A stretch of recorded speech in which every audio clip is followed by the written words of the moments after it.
அமரர் கல்கியின் மகுடபதி. முதல் அத்தியாயம். திறந்த விடு. அன்று சாயங்காலம் சூரியன் வழக்கம் போலத்தான் மேற்கு மலைத் தொடருக்குப் பின்னால் அஸ்தமித்தான். ஆனால் அப்போது சூழ்ந்து வந்த இருள் வழக்கமான இருளாகத் தோன்றவில்லை. காவியங்களில் கவிகள் வர்ணிக்கும் இருளைப் போல் கோயமுத்தூர் நகரவாசிகளின் மனத்தில் பீதியையும் கவலையையும் அதிகமாக்கிக் கொண்டு அந்த இருள் நகரின் வீதிகளிலும் சந்து பொந்துகளிலும் புகுந்து பரவி வந்தது. வழக்கம்போல் அன்று தெரு வீதிகளில் முனிசிபாலிட்டி விளக்குகள் சரியான காலத்தில் ஏற்றப்படாதபடியால் சாதாரண அந்தி இருட்டானது நள்ளிரவின் காணாந்தகாரத்தை விட பயங்கரமாகத் தோன்றியது. கோயமுத்தூர் நகரம் அன்று அந்தி வேளையில் அளித்த சோககரமான காட்சியைப் போல் அதற்கு முன்னால் அளித்தது கிடையாது, பின்னாலும் அளித்தது கிடையாது. நகரின் பிரதான வீதிகளில் விளக்கேற்றும் நேரத்தில் சாதாரணமாய் காணப்படும் என்ற ஜனக்கூட்டமும் வண்டிகளின் போக்குவரத்தும் கலகலப்பும் அன்று காணப்படவில்லை. கடைத் தெருக்கள் பாழடைந்து காணப்பட்டன. வீதிகளில் வீடுகளெல்லாம் சாத்திக் கிடந்தன. ஜன்னல் கதவுகளும் மூடப்பட்டிருந்தன. மேல் மாடிகளிலிருந்து எட்டி பார்ப்பவர் கூட இல்லை. பெரிய வீதிகளில் ஜன நடமாட்டமே கிடையாது. சின்னத் தெருக்களிலும் சந்துகளிலும் அங்கே இங்கே அபூர்வமாக இரண்டொருவர் நடமாடிக் கொண்டிருந்தார்கள். அவர்களும் முன்னாலும் பின்னாலும் பீதியுடன் பார்த்து கொண்டு நடந்தார்கள். அவர்களுடைய முகங்களைப் பார்த்தால் பேயடித்தவர்களின் முகங்களாகக் காணப்பட்டன. தெருக்களில் நிற்க மனமில்லாதவர்களைப் போல் அவர்கள் அவசர அவசரமாக போய்க் கொண்டிருந்தார்கள். கோயமுத்தூருக்கு என்ன நேர்ந்தது? நேற்றுவரை அவ்வளவு கலகலப்பாகவும் திருமகள் விலாசத்துடனும் விளங்கிய நகரம் இன்று பாழடைந்து கிடப்பானேன். திருமகள் தமக்கையின் ஆதிக்கம் இன்று அந்நகரில் எவ்விதம் ஏற்பட்டது? இதன் காரணத்தை அறிய வேண்டுமானால் நமது கதை ஆரம்பமாகும் காலத்தை வருஷம் மாதம் தேதியை கூட கொஞ்சம் தெரிந்து கொள்ள வேண்டியது அவசியம். வருஷம் 1931 மாதம் ஜனவரி தேதி 6. வாசகர்களுக்கு ஏதாவது ஞாபகம் வருகிறதா? 1930 டிசம்பர் கடைசியில் மகாத்மா காந்தி லண்டனில் நடந்த 2வது வட்ட மேஜை மகாநாட்டிலிருந்து வெறுங்கையுடன் திரும்பி பம்பாய்க்கு வந்து சேர்ந்தார். அவரை வரவேற்பதற்கு அப்போது இந்தியாவிலிருந்து வில்லிங்டன் சர்க்கார் தக்க ஏற்பாடு செய்திருந்தார்கள். அவர் பம்பாய் வந்து இறங்குவதற்கு 4 நாளைக்கு முன்பு காந்தி இர்வின் ஒப்பந்தம் காற்றில் விடப்பட்டது. பண்டித ஜவஹர்லால் நேரு கைது செய்யப்பட்டார். மகாத்மா பம்பாய் வந்திறங்கியதும் வைஸ்ராய் வில்லிங்கனுக்கு தந்தி அடித்தார். பதில் திருப்திகரமாயில்லை. எனவே காங்கிரஸ் காரிய கமிட்டி கூடி மறுபடியும் சத்தியாக்கிரக இயக்கத்தை தொடங்குவதென்று தீர்மானித்தது. உடனே மகாத்மாவும் காரிய கமிட்டி அங்கத்தினரும் கைது செய்யப்பட்டார்கள். அதன் மேல் நாடெங்கும் 2வது சத்தியாக்கிரக இயக்கம் ஆரம்பமானது போலவே கோயமுத்தூர் நகரிலும் ஆரம்பித்தது. ஆனால் 1929 அல் இயக்கத்தை வளரவிட்டது போல் இந்த தடவை வளரவிடக்கூடாதென்றும் முளையிலேயே கிள்ளி எறிந்துவிட வேண்டும் என்றும் வில்லிங்டன் சர்க்காரின் தாக்கீது நாடெங்குமுள்ள அதிகார வர்க்கத்தாருக்கு வந்திருந்தது. ஆகவே ஒவ்வொரு ஜில்லாவிலும் இயக்கத்தை முளையிலேயே கிள்ளி எறிந்துவிடும் பொருட்டு ஜில்லா அதிகாரிகள் வேண்டிய குண்டாந்தடி முதலிய ஆயுதங்களுடன் தயாராயிருந்தார்கள். முதல் நாள் கோயமுத்தூரில் பிரசித்தி பெற்ற ஒரு காங்கிரஸ் தொண்டர் தம்பதி சமேதராய் சத்தியாக்கிரகம் செய்தார். அவர்களை போலீசார் காங்கிரஸ் ஆபீஸ் வாசலிலேயே கைது செய்து கொண்டு போனார்கள். அதற்குப் பிறகு நகரின் முக்கிய தெருக்களில் போலீஸ் மார்ச் நடந்தது. மறுநாள் 6 தொண்டர்கள் காங்கிரஸ் ஆபீஸிலிருந்து கிளம்பினார்கள். கிளம்பி வந்தே மாதரம் முதலிய கோஷங்களைச் செய்து கொண்டு கடைத்தெரு வரையில் சென்றார்கள். வேடிக்கை பார்ப்பதற்கு ஏக ஜனக் கூட்டம் கூடிவிட்டது. அப்போது பலமான போலீஸ் படை அங்கு வந்து சேர்ந்தது.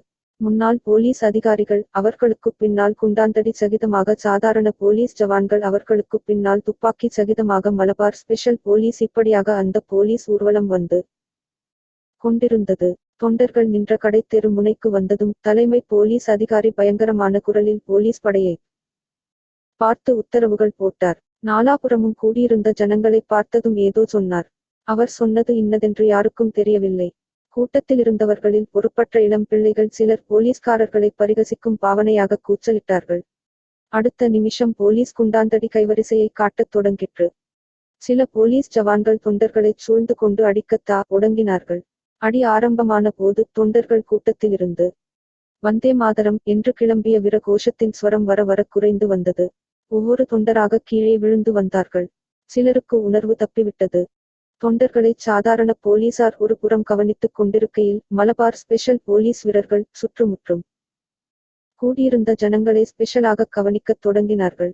பயங்கரமான ஊளை சத்தம் போட்டு அவர்கள் பாய்ந்து வந்து ஜனங்களை குண்டாந்தடியினால் விசாரிக்கத் தொடங்கவே ஜனங்கள் நாலாபுறமும் ஓடினார்கள்.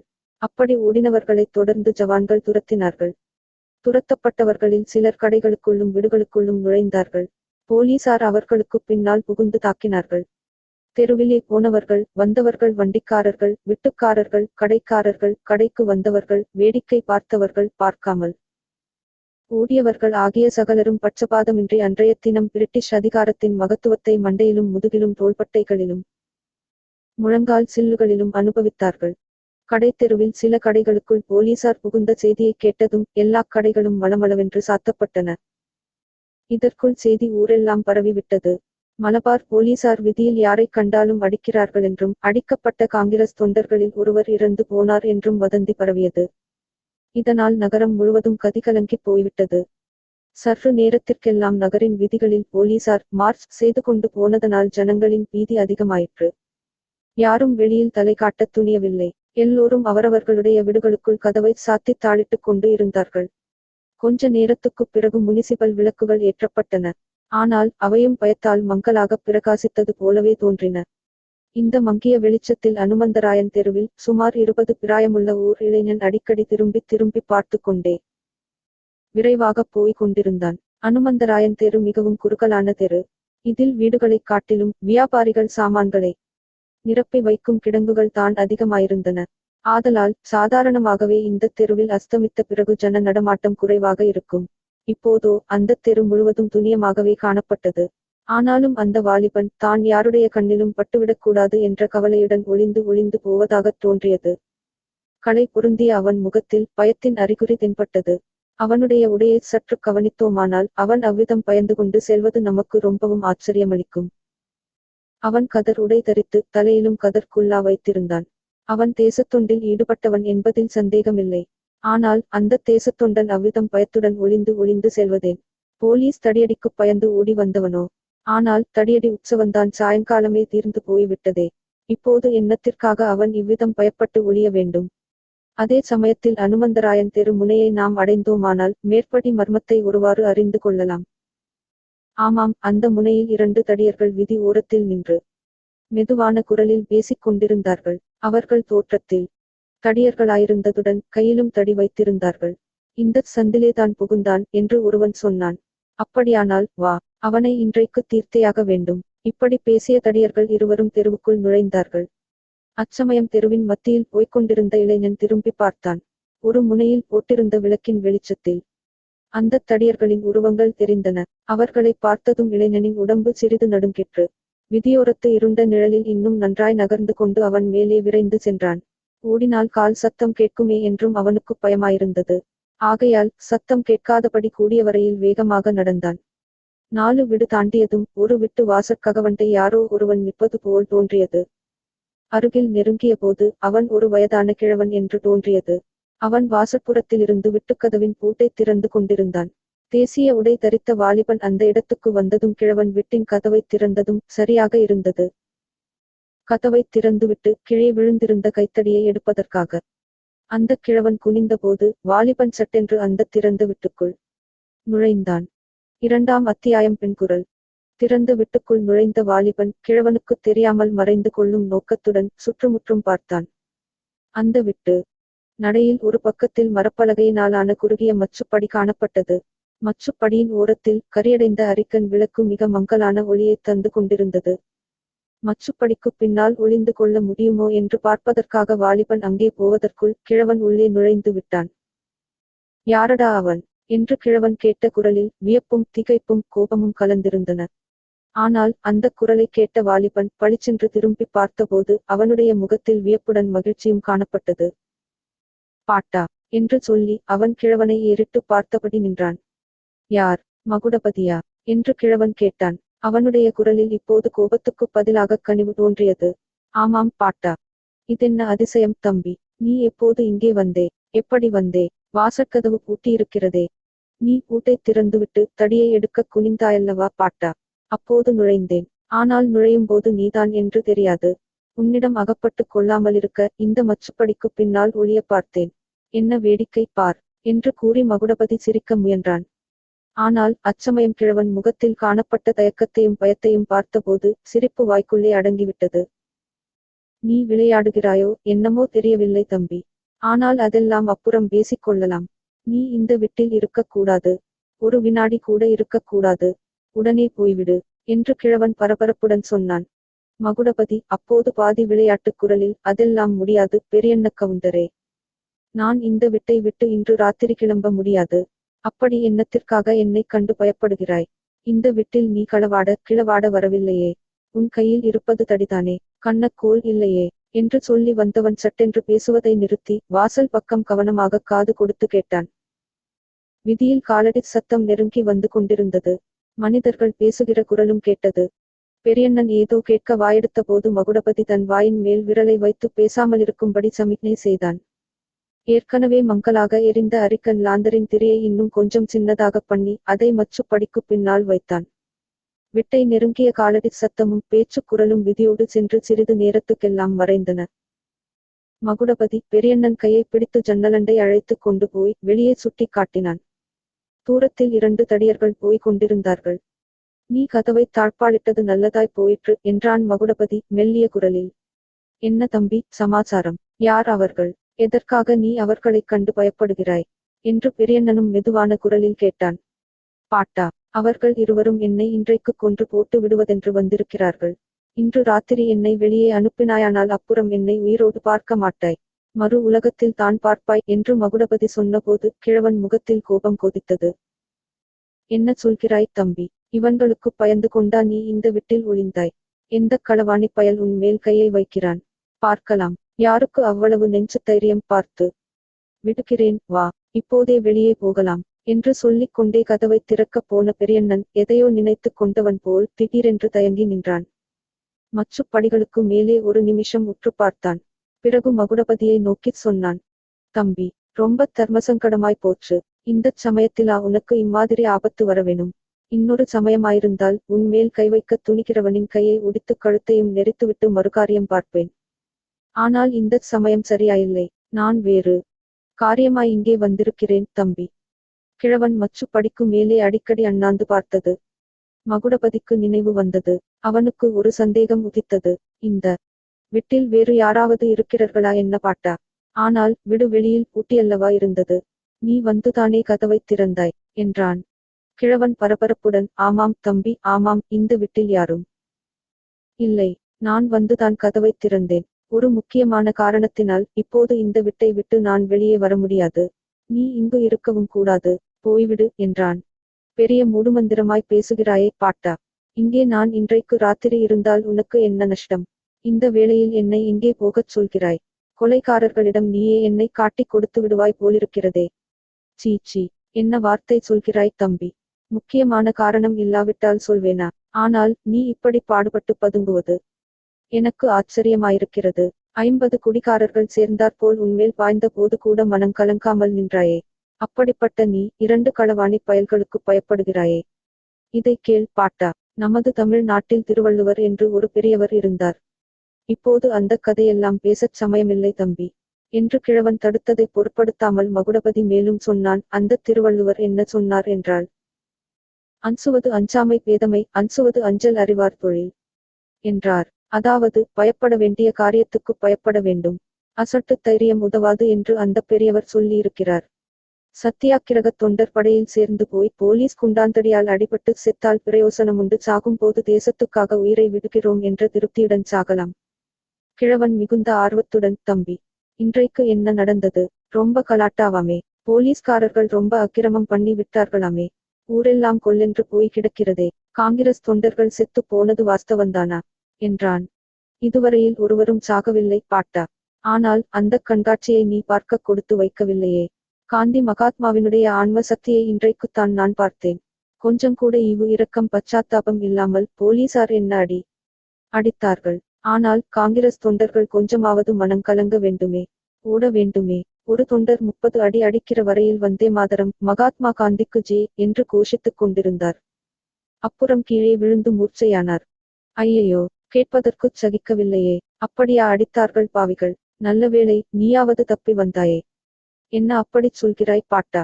என்னை என்னவென்று நினைத்தாய்? நானும் சீக்கிரத்தில் ஒரு நாள் தொண்டர் படையில் சேர்ந்து போகந்தான் போகிறான். அதற்காகத்தான் இன்று என் உயிரைக் காப்பாற்றிக் கொள்ள இவ்வளவு பிரயத்தனப்படுகிறேன். ஓகோ, அப்படியானால் இன்றைக்கு நீ சத்தியாக்கிரகத்தில் சேரவில்லையா தம்பி? பின்னே எதற்காக இன்றைக்கு கோயமுத்தூருக்கு வந்தாய்? இங்கே நடக்கிறதை பார்த்துவிட்டு மேலே செய்ய வேண்டியதைப் பற்றி தலைவர்களிடம் யோசனை கேட்டு கொண்டு போகலாமென்று வந்தேன். எங்கள் தாலுக்காவிலேயே என்னை சத்தியாக்கிரகம் செய்யும்படி சொல்லியிருக்கிறார்கள். ஆனால் நான் திரும்பி மேட்டுப்பாளையம் போகிறதற்குள் கார்கோட கவுண்டரின் ஆட்கள் என்னை வேலை தீர்த்துவிடுவார்கள் போலிருக்கிறது. கிழவன் இப்போது ரொம்பவும் திடுக்கிட்டான். அவன் முகத்தில் பீதியின் அறிகுறியே காணப்பட்டது. முன்போல் மறுபடியும் மச்சுப்படியின் உச்சியை ஏறிட்டு நோக்கினான். பிறகு மகுடபதியை பார்த்து, கொஞ்சம் மெதுவாய் பேசு தம்பி. யார் கள்ளிப்பட்டி கார்கோட கவுண்டரா? அவருக்கென்ன உன் பேரில்? என்று ரகசியம் பேசும் குரலில் கேட்டான். என்ன, ஒன்றும் தெரியாதவனைப் போல் கேட்கிறாய் பெரியண்ணா? அவருக்கு 2 லட்சம் ரூபாய் கள்ளுக்கடை வருமானம் என்னால் போய்விட்டதோ இல்லையோ? முக்கியமாக அந்த ஆக்ரோஷந்தான். இன்றைக்கு இங்கே போலீஸ் அமுல் பலமாயிருக்குமென்று அவருக்கு முன்னாலேயே தெரியும் போலிருக்கிறது. இந்தச் சமயத்தில் காந்திக் குல்லா போட்டவனை அடித்துக் கொன்றுவிட்டால் கேள்வி முறையே இராது என்று அவருக்கு எண்ணம். பழி போலீசார் மேல் போய்விடுமல்லவா? எனக்கு நம்பிக்கைப்படவில்லை தம்பி. இப்படிப்பட்ட அக்கிரமமும் உண்டா? உனக்கு யார் சொன்னார்கள்? என்று பெரியண்ணன் கேட்டான்.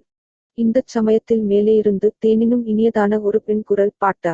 யார் அந்த மனுஷர்? எத்தனை நேரம் பேசிக் கொண்டே இருப்பாய்? நான் இங்கே இருக்கிறேனென்பதையே மறந்துவிட்டாயா? என்று கேட்டது. 3ஆம் அத்தியாயம் ஓடக்கரை. சென்ற அத்தியாயத்தின் இறுதியில் தேனினும் இனிய பெண் குரல் என்று நாம் சொன்னபோது மகுடபதியின் செவியில் அக்குரல் எவ்விதம் தொனித்தது என்பதைத்தான் குறிப்பிட்டோம். மற்றவர்களுக்கு அது சாதாரண பெண் குரலாகவே தோன்றியிருக்கலாம்.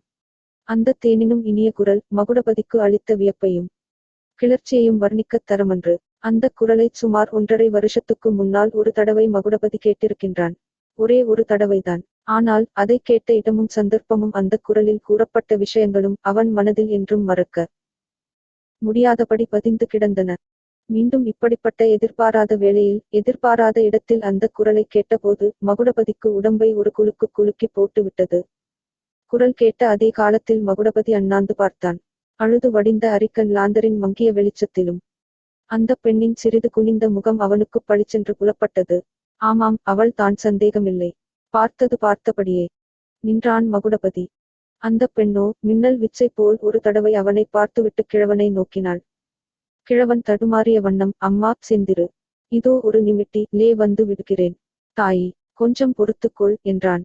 உடனே மகுடபதியை பார்த்து, தம்பி, நான் ஏன் உன்னை போகச் சொன்னேன் என்று தெரிகிறதா? உடனே போய்விடு அப்பா. உன்னை ஒரு களவாணிப் பயலும் ஒன்றும் செய்யமாட்டான். பழனி ஆண்டவர் காப்பாற்றுவார் என்றான். மகுடபதிக்கோ கிழவன் சொன்னது ஒன்றும் காதில் விழவே இல்லை. செந்திருவின் முகத்தையே அண்ணாந்து பார்த்து கொண்டிருந்த அவனுக்கு ஒரு விஷயம் மிகுந்த ஆச்சரியத்தையும் ஏமாற்றத்தையும் அளித்தது. அந்தப் பெண் தன்னை தெரிந்து கொண்டதாகவே காட்டிக் கொள்ளவில்லையே, ஏன்? இருட்டினால் தெரியவில்லையா? ஒருவேளை அடியோடு மறந்துவிட்டாளா? மறந்திருக்க முடியுமா? என்ன ஏமாற்றம்? செந்திரு அடுத்தாற்போல் பெரியண்ணனை கேட்ட கேள்வி அவனுடைய ஏமாற்றத்தை அதிகமாக்கிற்று. இவர் யார் பாட்டா? உனக்கு ரொம்ப பழக்கமானவர் போலிருக்கிறதே. இந்த ஊர்க்கார மனுஷராயிருந்தால் கொஞ்சம் இங்கே அழைத்துக் கொண்டு வா, சில விஷயங்கள் பேச வேண்டும் என்றாள். தன்னை மேலே அழைத்து வரும்படி சொன்னது மகுடபதிக்குச் சிறிது திருப்தியளித்தாலும் அவள் தன்னைத் தெரிந்து கொள்ளவில்லை என்ற ஏமாற்றம் மனதை வருத்திற்று. பெரியண்ணனோ இன்னது செய்வதென்று தெரியாமல் திகைத்தான். மேலே செந்திருவின் முகத்தை நோக்கினான். பிறகு மகுடபதியின் முகத்தை பார்த்தான். தம்பி என்று இழுத்தான். பாட்டா, நீ கவலைப்பட வேண்டாம், நான் போகிறேன் என்றான் மகுடபதி. இல்லை தம்பி, குழந்தை உன்னிடம் என்னமோ கேட்க வேணுமென்கிறது. பாட்டா, நான் உனக்குத்தான் குழந்தை, ஊருக்கெல்லாம் குழந்தையா என்று மேலிருந்தபடி செந்திரு கேட்டாள். மகுடபதி கிழவனிடம், இல்லை பாட்டா, உனக்கு என்னத்திற்கு வின் கஷ்டம்? நான் போய் வருகிறேன். நீ இங்கே தனியாய் இருக்கிறதாக நினைத்துக் கொண்டு அவ்வளவு பிடிவாதம் பிடித்தேன். வேறு யாரோ இருப்பதாக மட்டும் தெரிந்திருந்தால் இங்கே வந்திருக்கவே மாட்டேன். உனக்குத்தான் தெரியுமே, அப்படி ஒன்றும் நான் உயிருக்குப் பயப்படுகிறவன் அல்ல என்றான். அச்சமயம் அவன் மேலே நோக்கி பார்க்கவில்லை. பார்த்திருந்தால் செந்திருவின் முகத்தில் ஒரு விஷமப் புன்னகை தோன்றிக் கணத்தில் மறைந்ததை கவனித்திருக்கலாம். மச்சுப்படிகளில் 2 படி செந்திரு பரபரப்புடன் இறங்கிச் சற்று மெதுவான குரலில், பாட்டா, இங்கே கொஞ்சம் வா. சற்று முன்னால் 2 தடியர்கள் இந்தத் தெருவோடு போனார்கள். அவர்கள் கையில் கத்தியும் தடியும் இருந்தது. எனக்கு ரொம்பவும் பயமாயிருந்தது. இப்போது அவர்கள் மறுபடியும் திரும்பி வருகிறார்கள். சட்டென்று இங்கே வந்து பார் என்றாள். உடனே மகுடபதியை ஒரு பார்வை பார்த்துவிட்டு, பாட்டா, அவரை கூட இப்போது போகச் சொல்லாதே. கதவைத் திறந்தால் அந்தத் தடியர்கள் உள்ளே வந்தாலும் வந்து விடுவார்கள். அவர்களைப் பார்த்தாலே எனக்கு கதிகலங்குகிறது. உன் சிநேகிதரை இங்கேயே கொஞ்ச நேரம் இருந்துவிட்டு போகச் சொல்லு. அவருக்கு உயிருக்குப் பயமில்லாமற் போனாலும் எனக்குப் பயமாயிருக்கிறது என்றாள். பெரியண்ணன் அப்போது மகுடபதியின் கையை பிடித்துக்கொண்டு, வா தம்பி, மச்சுக்கு போய் 5 நிமிஷம் இருந்துவிட்டு அப்புறம் போகலாம். அப்படியொன்றும் ரொம்ப நேரமாகிவிடவில்லையே, 7:30 மணிதான் இருக்கும் என்றான். பிறகு அவன் ஒரு கையால் மகுடபதியின் கையை பிடித்து இழுத்த வண்ணம் மச்சுப்படியில் ஏறத் தொடங்கினான். மகுடபதிக்கோ மச்சுப்படியில் ஏறுகையில் ஒரே மனக்குழப்பமாயிருந்தது. அந்த பெண் யார்? 18 மாதத்துக்கு முன்பு அந்த அழகிய நீரோடை கரையில் தான் சந்தித்த பெண்தானா, இல்லையா? அந்த காட்சி நேற்றுத்தான் நடந்தது போல் அவன் மனக்கண்ணின் முன்னால் வந்தது. மகாத்மா காந்தி உப்பு சத்தியாக்கிரக இயக்கம் ஆரம்பித்த போது மகுடபதி காலேஜ் படிப்பை நிறுத்திவிட்டு வந்து சத்தியாக்கிரக இயக்கத்தில் ஈடுபட்டான். அவனுக்கு 6 மாதம் கடுங்காவல் தண்டனை கிடைத்தது. அது பூர்த்தியாகி வெளியில் வந்தபோது கோயமுத்தூர் ஜில்லாவில் மதுவிலக்கு இயக்கம் தீவிரமாக நடந்து வருவதை அறிந்தான். அவனும் அந்த இயக்கத்தில் ஈடுபட ஆவல் கொண்டான். நீலகிரி மலையின் அடிவாரத்திலுள்ள மேட்டுப்பாளையத்துக்கருகில் வேங்கைப்பட்டி என்பது அவனுடைய கிராமம். அந்த கிராமத்தில் போய் தங்கி மேட்டுப்பாளையம் தாலுகா முழுவதும் சுற்றி தீவிரமான மதுவிலக்கு பிரச்சாரம் செய்யத் தொடங்கினான். இந்த வேலையில் ஈடுபட்டிருந்த காலத்தில்தான் ஒரு நாள் மகுடபதி மிதிவண்டியில் சாலையில் போய் கொண்டிருந்தபோது அந்த மறக்க முடியாத சம்பவம் நடந்தது. காலை 9 மணி இருக்கும். சாலை ஓரத்தில் ஓர் அழகான ஓடை. 2-3 நாளைக்கு முன்னால் நன்றாக மழை பெய்திருந்தபடியால் ஓடையில் நிரம்ப தண்ணீர் இருந்தது. தெளிவான பளிங்கு போன்ற தண்ணீர். சுற்றிலும் பசுமையான மரங்கள், ஓங்கி வளர்ந்த மரங்கள் அல்ல, குட்டையான மரங்கள்தான். சற்று தூரத்தில் மரங்களுக்கு மேலே ஒரு பெரிய வீட்டின் மேல் பாகம் மட்டும் தெரிந்தது. பசுமையான மரங்களுக்கு மேலே தூய வெள்ளை சுண்ணாம்பு அடித்த சுவரும், அதன் மேலே சில ஓட்டு கூரையும், மேலே ஆகாசமும் ஒரு வர்ணக் காட்சி போல் புலப்பட்டன. நீரோடையின் ஒரு புறத்தில் 2 வெண்ணிற கொக்குகள் ஒற்றை காலால் நின்று தவம் செய்த காட்சி அதைவிட அருமையாயிருந்தது.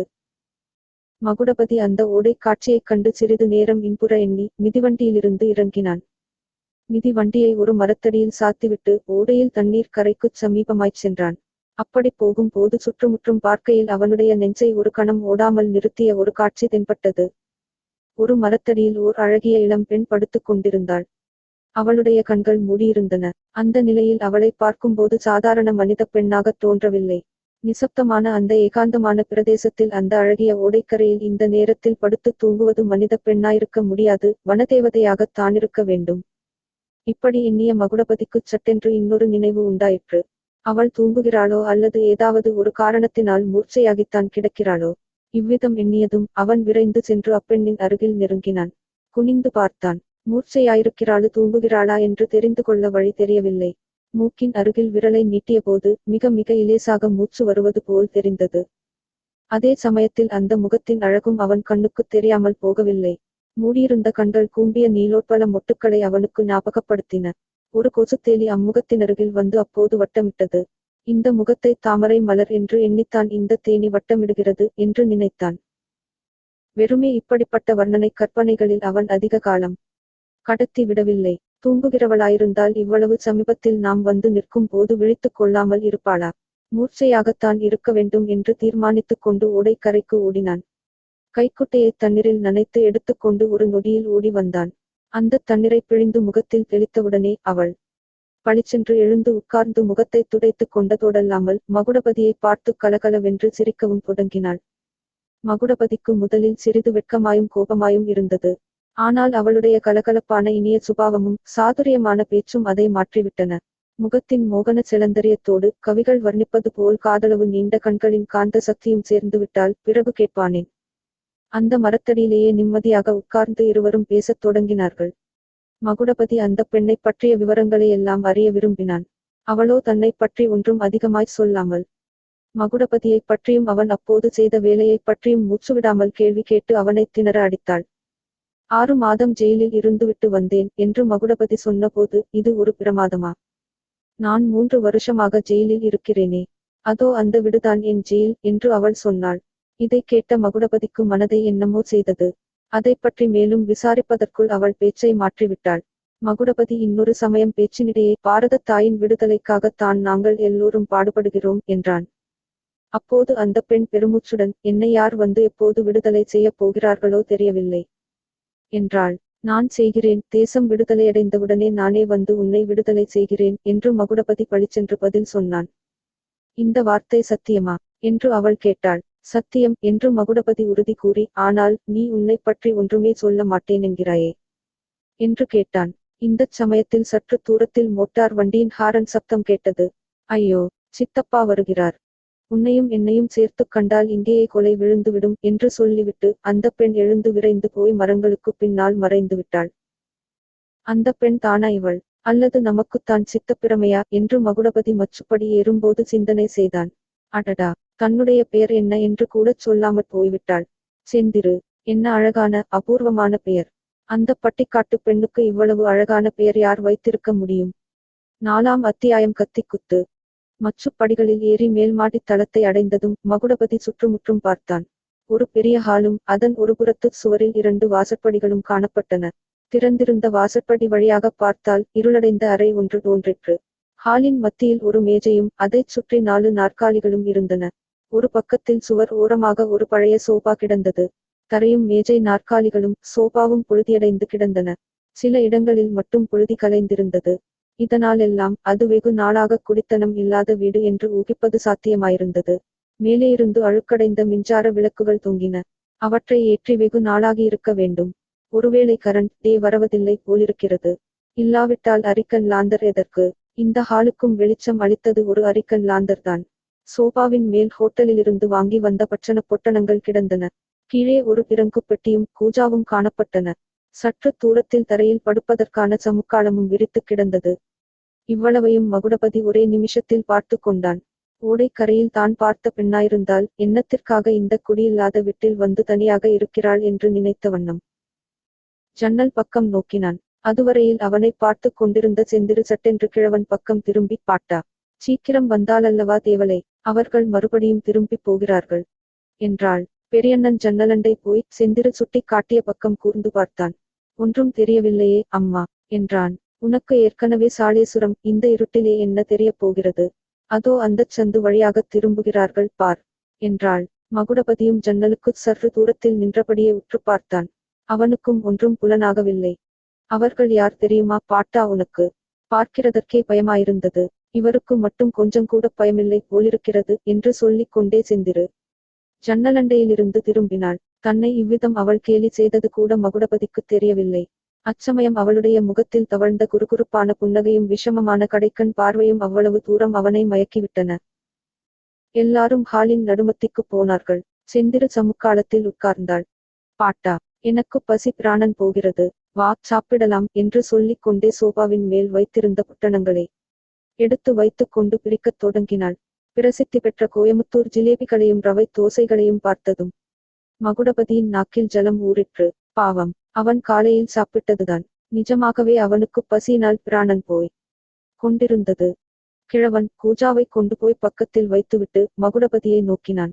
செந்திரு கடை கண்ணால் மகுடபதியை பார்த்து கொண்டு பாட்டா, உன் சிநேகிதருக்கு பயம் மட்டும்தான் இல்லையா, பசியும் கிடையாதா என்று கேள்.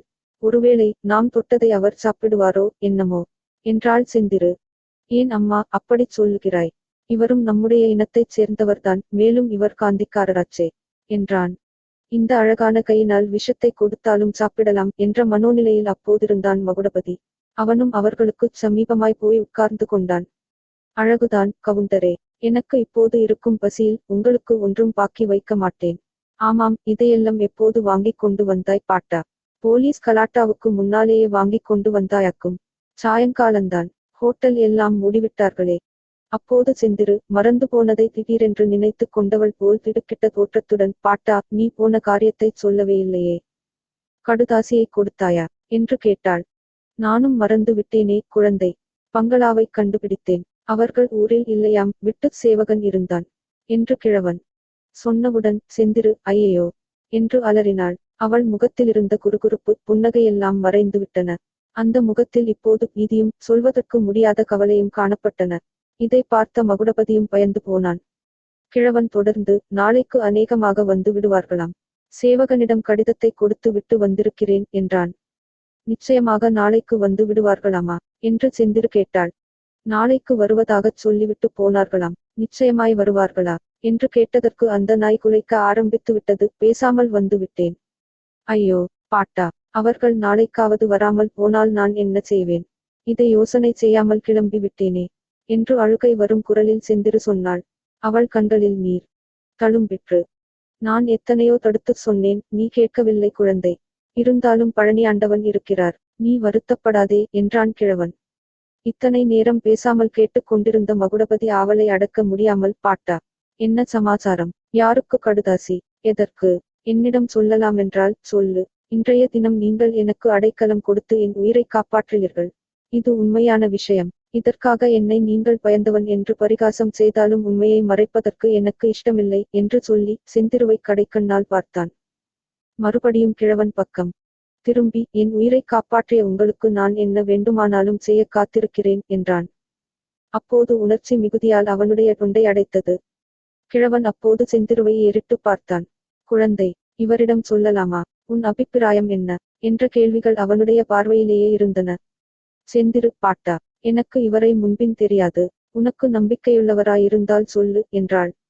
செந்திரு, இந்த தம்பிதான் என்னை மனுஷனாக்கியவர். அதற்கு முன்னால் நான் வெறும் மிருகமாயிருந்தேன். கோயமுத்தூர் ஜில்லாவிலேயே என்னைப் போல குடிகாரன் கிடையாது. அந்த கர்ம காண்டத்தை விட்டொழிக்கும்படி செய்த புண்ணியவான் இந்த மகுடபதிதான். ஒரு நாள் நல்ல போதையிலே நான் இருந்த போது இந்த பிள்ளை வந்து எனக்கு புத்தி போதிக்க ஆரம்பித்தார். என் இடுப்பிலே செருகியிருந்த கத்தியை எடுத்து இவரை குத்தி விட்டேன். இவர் கைச்சட்டையை விலக்கினால் முழங்கையண்டை காயம் இன்னும் தெரியும். இவ்விதம் சொல்லி பெரியண்ணன் மகுடபதியின் கையை பிடித்து சட்டையை மேலே விலக்கினான். முழங்கைக்கு கீழே ஒரு பெரிய காயத்தின் வடு தெரிந்தது. செந்திரு அதை பார்த்துவிட்டு பரிதாபத்துடன், ஐயையோ, நீயா இப்படிச் செய்தே பாட்டா? அப்புறம் என்ன ஆயிற்று என்று கேட்டாள். ஆமாம் செந்திரு, போதையிலே இருக்கிற மனுஷன் என்ன வேணுமானாலும் செய்வான். அப்புறம் என்ன ஆச்சு என்றா கேட்கிறாய்? இரத்தம் கொட கொடவென்று கொட்டிற்று. இவர் நினைவு தப்பிக் கீழே விழுந்து விட்டார். ஆஸ்பத்திரிக்கு கொண்டு போய் போட்டார்கள். போலீஸ்காரர்கள் என்னை அரெஸ்ட் பண்ணி கொண்டு போனார்கள். கேஸ் நடந்தது. அது எப்படி பாட்டா?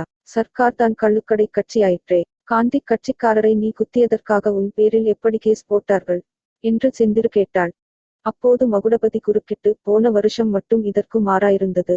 காந்தி இர்வின் ஒப்பந்தத்தின் பிரகாரம் சர்க்காரே கள்ளுக்கடை மறியலை அனுமதித்திருந்தார்கள்.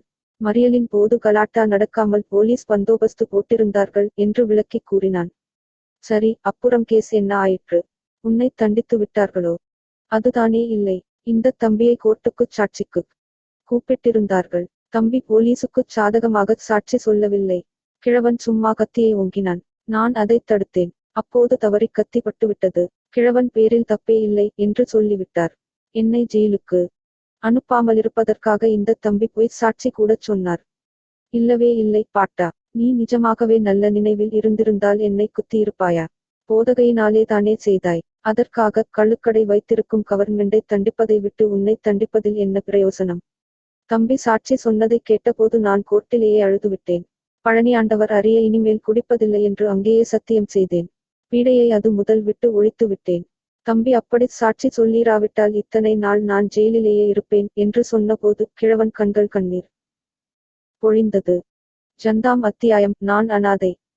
பெரியண்ணன் தன்னுடைய கதையைச் சொல்லி முடித்து கண்ணீர் பொழிந்த போது சற்று நேரம் அந்த மேல் மாடியில் நிசப்தம் குடிகொண்டிருந்தது. மகுடபதி தான் முதலில் பேசினான். பாட்டா, நான் செய்தது ஒன்றும் பெரிய காரியமில்லை. நீ சபதத்தை நிறைவேற்றிக் குடியை விட்டிருக்கிறாயே, அதுதான் பெரிய காரியம் என்றான்.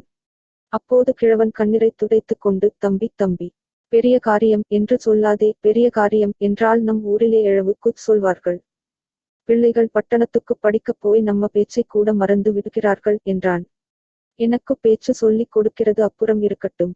முதலில் உங்கள் பேச்சை சொல்லுங்கள். ஏதோ அபாயம், தலை போகிற விஷயம் என்று சொன்னீர்கள். வேறு எதையோ பேசிக் கொண்டிருக்கிறோமே என்றான் மகுடபதி. கிழவன் செந்திருவின் முகத்தை நோக்கி, நீ என்ன சொல்லுகிறாய்? தாயே, இந்த தம்பியிடம் எனக்கு பூரண நம்பிக்கை. உனக்கு இஷ்டமிருந்தால் இவரிடம் எல்லாவற்றையும் சொல்லி யோசனை கேட்கலாம் என்றான். அப்போது செந்திரு, உன் இஷ்டம் பாட்டா.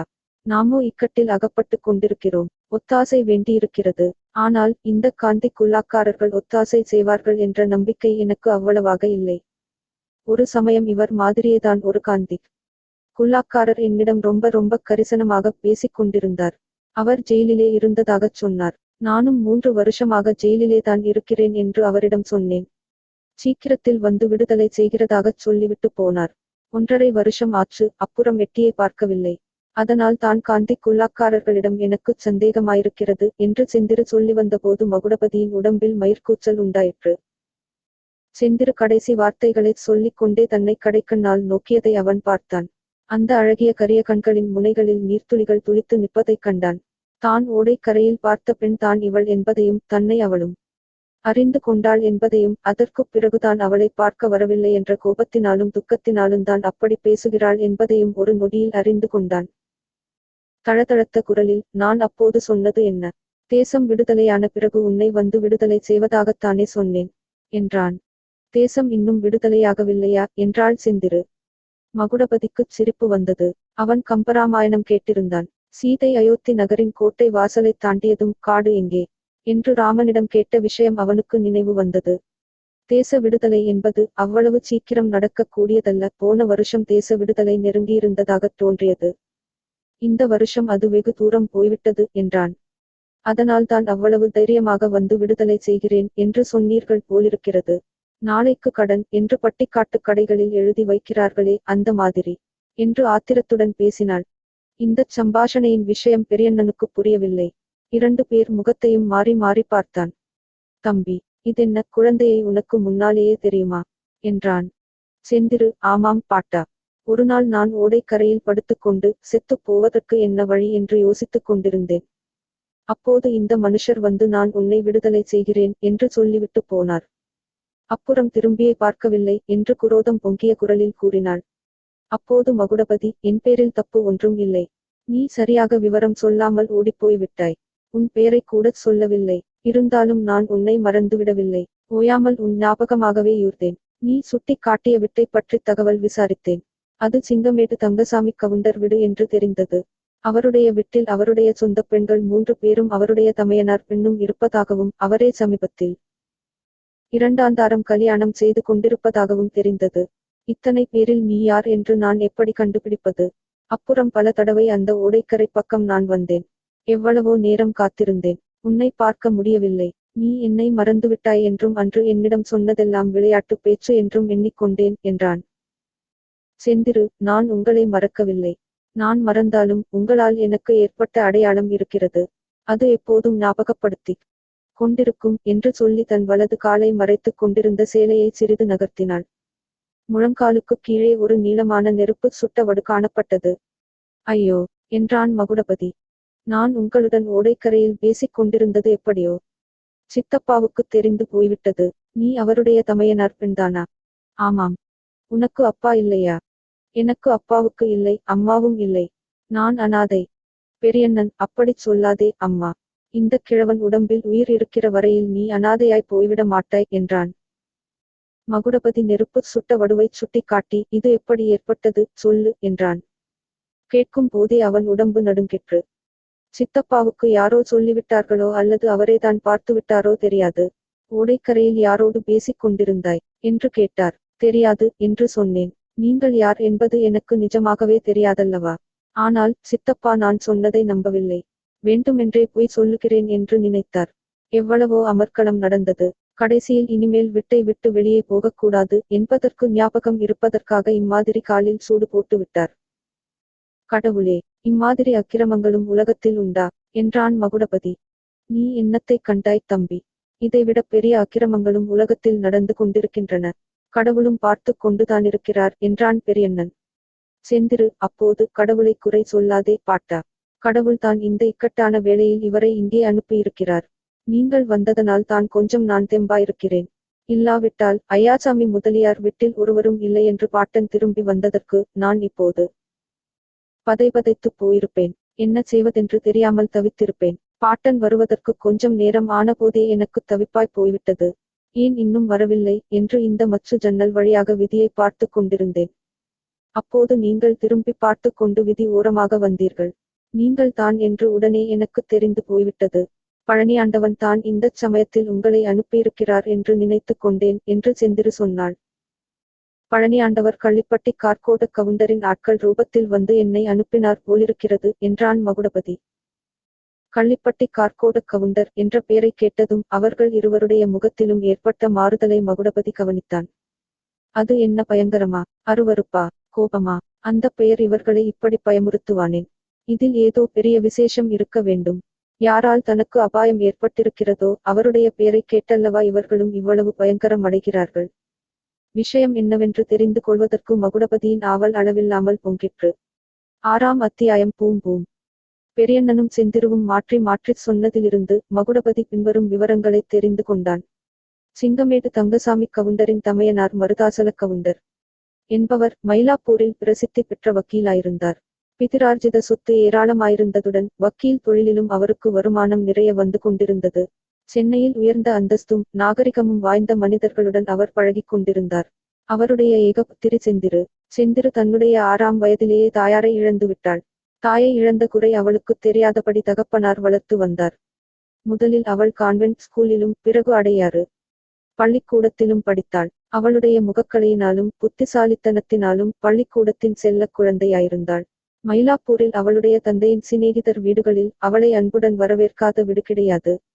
4 வருஷத்துக்கு முன்னால் செந்திருவின் தலையில் பெரிய இடி விழுந்தது. அவளுடைய தகப்பனார் மருதாசல கவுண்டர் டைபாய்டு சுரம் வந்து இறந்து போனார். அப்போது அவளுக்கு வயது 13. செந்திரு அனாதையான அதே சமயத்தில் பெரும் பணக்காரியாகவும் ஆனாள். அவளுடைய தாயாருடைய சொத்துக்கள் தகப்பனாருடைய சொத்துக்கள் எல்லாவற்றுக்கும் உரியவள் ஆனாள். அவளுடைய சித்தப்பா தங்கசாமி கவுண்டர் அவளைச் சிங்கமேட்டில் தங்களுடைய வீட்டுக்கு அழைத்து போனார். வேறெங்கும் அவளுக்கு புகலிடம் கிடையாது. தங்கசாமி கவுண்டருக்கும் அவருடைய தமையனாருக்கும் எவ்வளவோ வித்தியாசங்கள். மருதாசல கவுண்டர் 35 வயதிலேயே முதல் மனைவியை இழந்து பின் மறு விவாகம் செய்து கொள்ளவில்லை. தங்கசாமி கவுண்டருக்கோ வீட்டில் 2 மனைவிமார் இருந்தார்கள். மயிலாப்பூரில் 13 வருஷம் வளர்ந்த செந்திருவுக்குச் சிங்கமேடு வாழ்க்கை கொஞ்சமும் பிடிக்கவில்லை. ஊரிலே மற்ற பெண்களெல்லாம் வயல் காடுகளுக்காவது இஷ்டப்படி சென்று கொண்டிருந்தார்கள். பெரிய கவுண்டர் விட்டு பெண்ணானபடியால் செந்திரு வீட்டை விட்டு வெளிக்கிளம்ப முடியவில்லை. அவளுடைய நடை உடை பாவனைகள் வீட்டில் மற்றவர்களுக்கு பிடிக்கவில்லை. மற்றவர்களுடைய பழக்க வழக்கங்கள் இவளுக்கு பிடிக்கவில்லை. இவளுடைய படிப்புக் கர்வத்தை அவர்களால் சகிக்க முடியவில்லை. அவர்களுடைய படிப்பில்லாமையை இவளால் பொறுக்க முடியவில்லை. இதனால் வரவர வீட்டில் ரகளை அதிகமாகிக் கொண்டு வந்தது. தங்கசாமி கவுண்டர் மருதாசல கவுண்டர் போலவே சமபாகம் பெற்றவர். ஆனால் அவர் தாலுகா போர்டு ஜில்லா போர்டு எலெக்ஷனில் ஈடுபட ஆரம்பித்ததிலிருந்து வரவுக்கு மேல் செலவாகி கடன் முற்றிக் கொண்டு வந்தது. இப்போது அவருக்கு 2 லட்சம் ரூபாய் கடன். சொத்து முழுவதையும் விற்றாலும் அடைக்க முடியுமா என்பது சந்தேகம். எலெக்ஷன் விவகாரங்களில் தங்கசாமி கவுண்டரின் கூட்டாளி பெயர் பெற்ற கள்ளுக்கடை கண்டிராக்டரான கள்ளிப்பட்டி கார்கோட கவுண்டர். தங்கசாமி கவுண்டர் அதிகமாக கடன் பட்டிருந்ததும் மேற்படி கார்கோட கவுண்டரிடம்தான். தங்கசாமி கவுண்டர் கடனடைந்து மீண்டு வருவதற்கு கார்கோட கவுண்டர் ஒரு யோசனை சொன்னார். ஏற்கனவே கார்கோட கவுண்டருக்கு 3 தாரம் கல்யாணம். முதல் தாரம் இறந்தது போக இன்னும் 2 மனைவிகள் வீட்டில் இருந்தார்கள். இப்போது செந்திருவை தனக்கு கல்யாணம் செய்து கொடுத்து விடுவதாயிருந்தால் கடன் பூராவையும் தானே எடுத்துக்கொண்டு தீர்த்து விடுவதாக கார்கோட கவுண்டர் சொன்னார். அதற்கு தங்கசாமி கவுண்டர் சம்மதித்து விட்டார். செந்திரு மைனர் வயது நீங்கி மேஜர் ஆவதற்கு இன்னும் 6 மாதம்தான் இருந்தபடியாலும் மேஜர் ஆகிவிட்டால் ஏதாவது ரவுஸ் பண்ணுவாள் என்று அவர்களுக்கு பயமிருந்தபடியாலும் கல்யாணத்தை இந்த மாதமே முடித்துவிடுவதென்று தீர்மானித்திருந்தார்கள். கார்கோட கவுண்டர் அடிக்கடி சிங்கமேட்டிற்கு வருவதுண்டாதலால் செந்திரு அவரை பார்த்திருக்கிறாள். அவரை கண்டாலே அவளுக்கு கதி கலங்கும். அவர் எதிரிலேயே வரமாட்டாள். கல்யாண பேச்சு அவளுடைய காதில் விழுந்ததும் அவள் விஷம் குடித்து உயிரை விட்டு விட தீர்மானித்தாள். பெரியண்ண கவுண்டனிடம் விஷம் சம்பாதித்து தரும்படி கேட்டாள். பெரியண்ணன் அவளைத் தடுத்து கல்யாணத்தை நிறுத்தவும் செந்திரு அந்த வீட்டிலிருந்து தப்பிக்கவும் வேறு வழி யோசிக்கலாம் என்றான். அச்சமயத்தில் செந்திருவுக்கு அவளுடைய பள்ளிக்கூடத் தோழி பங்கஜத்திடமிருந்து ஒரு கடிதம் வந்தது. செந்திரு மயிலாப்பூரில் இருந்த போது அடுத்த வீட்டில் சப் ஜட்ஜ் ஐயாசாமி முதலியாரின் குடும்பத்தார் வசித்தார்கள். முதலியாரின் பெண் பங்கஜம். செந்திரு சிங்கமேட்டுக்கு வந்த பிறகு சில காலம் அவளும் பங்கஜமும் கடிதம் எழுதிக் கொண்டிருந்தார்கள். அப்புறம் திடீரென்று பங்கஜத்தின் கடிதங்கள் நின்று போயின. தான் எழுதும் கடிதங்கள் ஒருவேளை தபால் பெட்டியில் சேர்க்கப்படுவதில்லையோ என்று செந்திரு சந்தேகித்தாள். அந்தச் சந்தேகத்தை தீர்த்து கொள்ள அவளுக்கு வழியில்லாமல் இருந்தது. கடைசியாக பங்கஜத்திடமிருந்து கடிதம் வந்து 2 வருஷத்துக்கு மேலாகிவிட்டது. பெரியண்ணனும் செந்திருவும் தப்பும் வழியைப் பற்றி யோசனை செய்து கொண்டிருந்தபோது பங்கஜத்தினிடமிருந்து கடிதம் வந்தது. அச்சமயம் தங்கசாமி கவுண்டர் ஊரில் இல்லை. ஏதோ கேஸ் சம்பந்தமாய் சென்னை பட்டணம் போயிருந்தார். ஆகையால் கடிதம் செந்திருவின் கையில் நேரில் கிடைத்துவிட்டது. அதில் பங்கஜம் தான் எழுதிய பல கடிதங்களுக்கு செந்திருவிடமிருந்து கடிதம் வரவில்லை என்றும் அதனால் கடிதம் எழுதுவதையே நிறுத்திவிட்டதாகவும் இப்போது அவளுடைய தகப்பனார் உத்தியோகத்திலிருந்து ரிடையர் ஆகிவிட்டபடியால் குடும்பத்துடன் கோயமுத்தூரில் வந்து குடியேறியிருப்பதாகவும் செந்திருவின் ஊருக்கு ஒரு நாள் வந்து அவளை பார்க்க விரும்புவதாகவும் எழுதியிருந்தாள். இதை பார்த்ததும் செந்திருவும் பெரியண்ணனும் ஒரு முடிவுக்கு வந்தார்கள். கல்யாணத்தை நிறுத்துவதற்கு பங்கஜத்தின் மூலமாக அவளுடைய தகப்பனாரின் ஒத்தாசையை தேடுவது என்று தீர்மானித்தார்கள். பெரியண்ணன் முதலில் தான் மட்டும் கோயமுத்தூர் போய் வருவதாகச் சொன்னான். செந்திரு அதை மறுத்து, ஒரு நிமிஷங்கூட தன்னால் அந்த வீட்டில் இருக்க முடியாதென்றும் 2 பேரும் கோயமுத்தூருக்கு கிளம்பிவிடலாமென்றும் பிடிவாதம் பிடித்தாள். கோயமுத்தூரில் தங்கசாமி கவுண்டருக்குச் சொந்தமான இந்த வீடு இருப்பது அவர்களுக்குத் தெரியும். அது பூட்டிக் கிடக்கிறதென்றும் தங்கசாமி கவுண்டர் எப்போதாவது குடும்பத்துடன் கோயமுத்தூருக்கு வந்தால் அதில் தங்குவது வழக்கமென்றும் அவர்கள் அறிந்திருந்தார்கள். அந்த வீட்டு பூட்டின் சாவியும் சிங்கமேட்டில் தான் இருந்தது. அதை எடுத்துக்கொண்டு அன்றைய தினம் அதிகாலையில் ஒருவருக்கும் தெரியாமல் 2 பேரும் கிளம்பிச் சிங்கமேட்டுக்கு 2 மைல் தூரத்தில் இருந்த ஸ்டேஷனில் ரயில் ஏறி கோயமுத்தூர் வந்து சேர்ந்தார்கள். சப் ஜட்ஜ் ஐயாசாமி முதலியாரின் பங்களா எங்கே இருக்கிறதென்று கண்டுபிடிப்பதற்காக முதலில் பெரியண்ணன் செந்திருவின் கடிதத்துடன் போனான். போகும்போது வீட்டில் செந்திரு தனியாயிருப்பது யாருக்கும் தெரியாமலிருப்பதற்காக வெளியில் கதவை பூட்டிக் கொண்டு போனான். அவன் திரும்பி வந்து வெளிக்கதவைத் திறந்தபோதுதான் மகுடபதியும் அந்த வீட்டுக்குள் நுழைந்தான். இவ்வளவு விவரங்களையும் அவர்கள் சொல்லி முடிப்பதற்கு வெகு நேரம் ஆகிவிட்டது. எல்லாம் கேட்ட பிறகு மகுடபதி, பாட்டா, இவ்வளவு சொன்ன நீ ஒரு விஷயம் மட்டும் சொல்லவில்லையே. சிங்கமேட்டு கவுண்டர் வீட்டுக்கு நீ எப்படி வந்து சேர்ந்தாய் என்றான். அதன் மேல் பெரியண்ணன் அந்த கதையையும் சுருக்கமாகச் சொன்னான். பல வருஷங்களுக்கு முன் பெரியண்ணன் கள்ளிப்பட்டி கார்கோட கவுண்டர் வீட்டில் வேலை பார்த்து கொண்டிருந்தான். அவர் ஒரு நாள் அதிகமாக கோபித்துக் கொள்ளவே அங்கிருந்து கிளம்பி விட்டான். இலங்கைக்கு போய் சில காலம் அங்கே வசித்துவிட்டு திரும்பினான். இலங்கையில் தான் அவன் பெரிய குடிகாரன் ஆனான். இந்தியாவுக்கு திரும்பி வந்த பிறகு ஒரு கலக கேஸில் அவன் மாட்டிக்கொண்டான். கீழ் கோர்ட்டில் 7 வருஷம் தண்டனை கொடுத்தார்கள். ஹைகோர்ட்டில் கேஸ் உடைந்து விடுதலை ஆயிற்று. அந்த கேஸில் அவனுக்குச் செந்திருவின் தகப்பனார் தான் வக்கீலாயிருந்து அவனை விடுதலை செய்வித்தார். அப்போதே பட்டணத்தில் செந்திருவை பெரியண்ணன் பார்த்திருக்கிறான். குழந்தையை தூக்கி வைத்துக் கொண்டு கொஞ்சியிருக்கிறான். மகுடபதியை குத்திய வழக்கில் விடுதலையான பிறகு பெரியண்ணன் கொஞ்ச நாள் ஊராகச் சென்று மதுவிலக்கு பிரச்சாரம் செய்து வந்தான். இது கார்கோட கவுண்டருக்கு தெரிந்தது. அவர் அவனைச் சிங்கமேடு தங்கசாமி கவுண்டர் வீட்டில் வேலைக்கு அமர்த்தினார். அங்கே இந்த பட்டணத்து குழந்தையைக் கண்டு யார் என்று தெரிந்து கொண்டதும் பெரியண்ணன் அங்கேயே சந்தோஷத்துடன் இருந்துவிட்டான். அவர்களுக்குள் நாளுக்கு நாள் பாசம் வளர்ந்து கடைசியில் இம்மாதிரி சொல்லாமல் ஓடி வருவதில் முடிந்தது. கள்ளுக்கடை கண்டிராக்டில் நஷ்டம் வந்ததற்காக ஏற்கெனவே என்னை வெட்டி போடலாமென்று எண்ணியிருக்கிறார் கள்ளிப்பட்டி கவுண்டர். இப்போது இந்த இடத்தில் என்னை பார்த்தால் என்ன செய்வாரோ தெரியாது. அவரே கத்தி எடுத்து என்னை குத்தி கொன்று விடுவார் என்றான் மகுடபதி. அப்போது பெரியண்ணன் முகத்தில் உண்டான விகாரத்தையும் அவனுடைய கண்களில் தோன்றிய பயங்கரத்தையும் மகுடபதியினால் அறிந்து கொள்ள முடியவில்லை. என்ன பாட்டா, இப்படி மிரளுகிறாயே? கத்திக்குத்து எல்லாம் உனக்கு புதிது அல்லவே என்றான். தம்பி தம்பி, அப்படியெல்லாம் நீ ஒன்றும் பேசாதே. நீ எனக்கு ஒரு சத்தியம் செய்து கொடுக்க வேண்டும். கள்ளிப்பட்டி கவுண்டர்கிட்ட மாத்திரம் நீ போகவே கூடாது. ஒரு போதும் போகக் கூடாது என்றான் பெரியண்ணன். அப்போது அவன் பேச்சே ஒரு மாதிரி இருந்தது. அச்சமயத்தில் வாசலில் பூம் பூம் என்று மோட்டார் குழலின் சத்தம் கேட்டது. அடுத்த நிமிஷம் வாசற்கதவை யாரோ தடதடவென்று தட்டினார்கள். 3 பேரில் யாருக்கு கதிகலக்கம் அதிகமாயிருந்ததென்று சொல்வதற்கில்லை. சித்தப்பாவாயிருக்குமோ என்று நடுங்கிய குரலில் கேட்டாள் செந்திரு. பட்டணத்துக்கல்லவா போகிறதாகச் சொன்னார். வந்து விட்டாரோ என்னமோ. ஒருவேளை ஐயாசாமி முதலியார் வீட்டில் திரும்பி வந்திருந்து உன் கடிதத்தை பார்த்துவிட்டு கார் அனுப்பியிருக்கலாமல்லவா என்றான் மகுடபதி. செந்திருவுக்கு கொஞ்சம் உயிர் வந்தது. இருந்தாலும் இருக்கலாம் என்றாள். கிழவன், நான் போய் பார்த்துவிட்டு வருகிறேன். எதற்கும் தம்பி, நீ அந்த அறைக்குள் இரு. கதவை உட்புறம் தாளிட்டுக்கொள் என்றான். பெரியண்ணன் கையும் காலும் நடுங்க மச்சுப்படிகளில் இறங்கி கீழே வந்து கையில் அரிக்கன் விளக்கை எடுத்துக்கொண்டு வாசற்கதவை திறந்தான். கதவை இடித்த டிரைவர் ஒதுங்கி நின்றான். மோட்டார் வண்டியில் 2 பேர் உட்கார்ந்திருந்தார்கள். அவர்களை பார்த்ததும் கிழவன் பிசாசை பிரத்யட்சமாகக் கண்டவன் போல் பயங்கரமடைந்து பேச்சு மூச்சின்றி நின்றான். 7ஆம் அத்தியாயம் பயங்கரச் சிரிப்பு. மோட்டார் வண்டியில் இருந்தோர் கள்ளிப்பட்டி கார்கோட கவுண்டரும் சிங்கமேடு தங்கசாமி கவுண்டருந்தான். பெரியண்ணன் அவர்களைக் கண்டதும் பயப்பிராந்தி அடைந்தான். தனக்கு ஏதோ தீங்கு வந்து விடப் போகிறதோ என்பதற்காக அல்ல. செந்திருவை எண்ணித்தான் அவன் பயந்தான். அவளை இங்கே பார்த்தால் இவர்கள் என்ன செய்கிறார்களோ என்னமோ. போதாதற்கு மகுடபதி இந்தச் சமயம் பார்த்து வந்து சேர்ந்தானே. இவர்கள் வேறு விதமாக சந்தேகிக்கலாமல்லவா. அறியாத பெண்ணின் பேச்சைக் கேட்டு புறப்பட்டு வந்தது பிசகாய் போயிற்றே. குழந்தைதான் சொல்லிற்று என்றால் 60 வயதான எனக்கு கூடவா புத்தியில்லாமல் போக வேண்டும். கவுண்டர் சென்னை பட்டணத்துக்கல்லவா போவதாகச் சொன்னார். வருவதற்கு 1 வாரம் பிடிக்கும் என்றாரே. இங்கே எப்படி இருக்கிறார்? இம்மாதிரி எண்ணங்கள் ஒன்றோடொன்று மோதிக்கொண்டு அவன் உள்ளத்தில் எழுந்தன. கையில் லாந்தரை பிடித்தபடி அசையாமலும் பேசாமலும் அவர்களைப் பார்த்தபடியே நின்றான். பெரியண்ணனை பார்த்ததில் 2 கவுண்டர்களுக்கும் கூட ரொம்ப ஆச்சரியம் உண்டாயிற்று என்பது அவர்களுடைய முகபாவத்திலிருந்து நன்றாய்த் தெரிந்தது. சற்று நேரம் அவர்களும் அவனுடைய முகத்தை உற்று பார்த்து கொண்டிருந்தார்கள். தங்கசாமி கவுண்டர், யார் பெரியண்ணனா? இதென்ன தமாஷ்? நீ இங்கே வந்து சேர்ந்தாய்? என்று கேட்டுக்கொண்டே காரிலிருந்து இறங்கினார். அருகில் சென்று அவன் முகத்தை பார்த்ததும், என்னப்பா இது? ஏன் இப்படி பேயடித்தவன் மாதிரி விழித்துக் கொண்டு நிற்கிறாய்? என்றார். இதற்கும் பெரியண்ணன் பேசாமல் நின்றான். கார்க்கோட கவுண்டரும் இறங்கி வந்து, ஒருவேளை மகாத்மா காந்தி பக்தி முற்றிப்போய் சத்தியாக்கிரகம் பண்ணவே வந்துவிட்டான் போலிருக்கு என்றார். ஏனப்பா அப்படியா? நீ சத்தியாக்கிரகம் பண்ண போறாயா அல்லது உன்னைத்தான் கிரகம் பிடிச்சிருக்கா?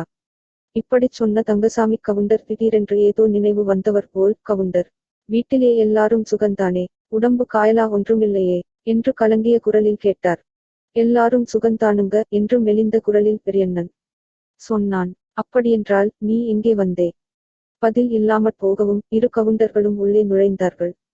மேல் மச்சில் வெளிச்சம் தெரிந்தது. ஆள் நடமாடும் சத்தமும் கதவு சாத்தும் சத்தமும் கேட்டது. கவுண்டர்களின் ஆச்சரியம் அதிகமாயிற்று.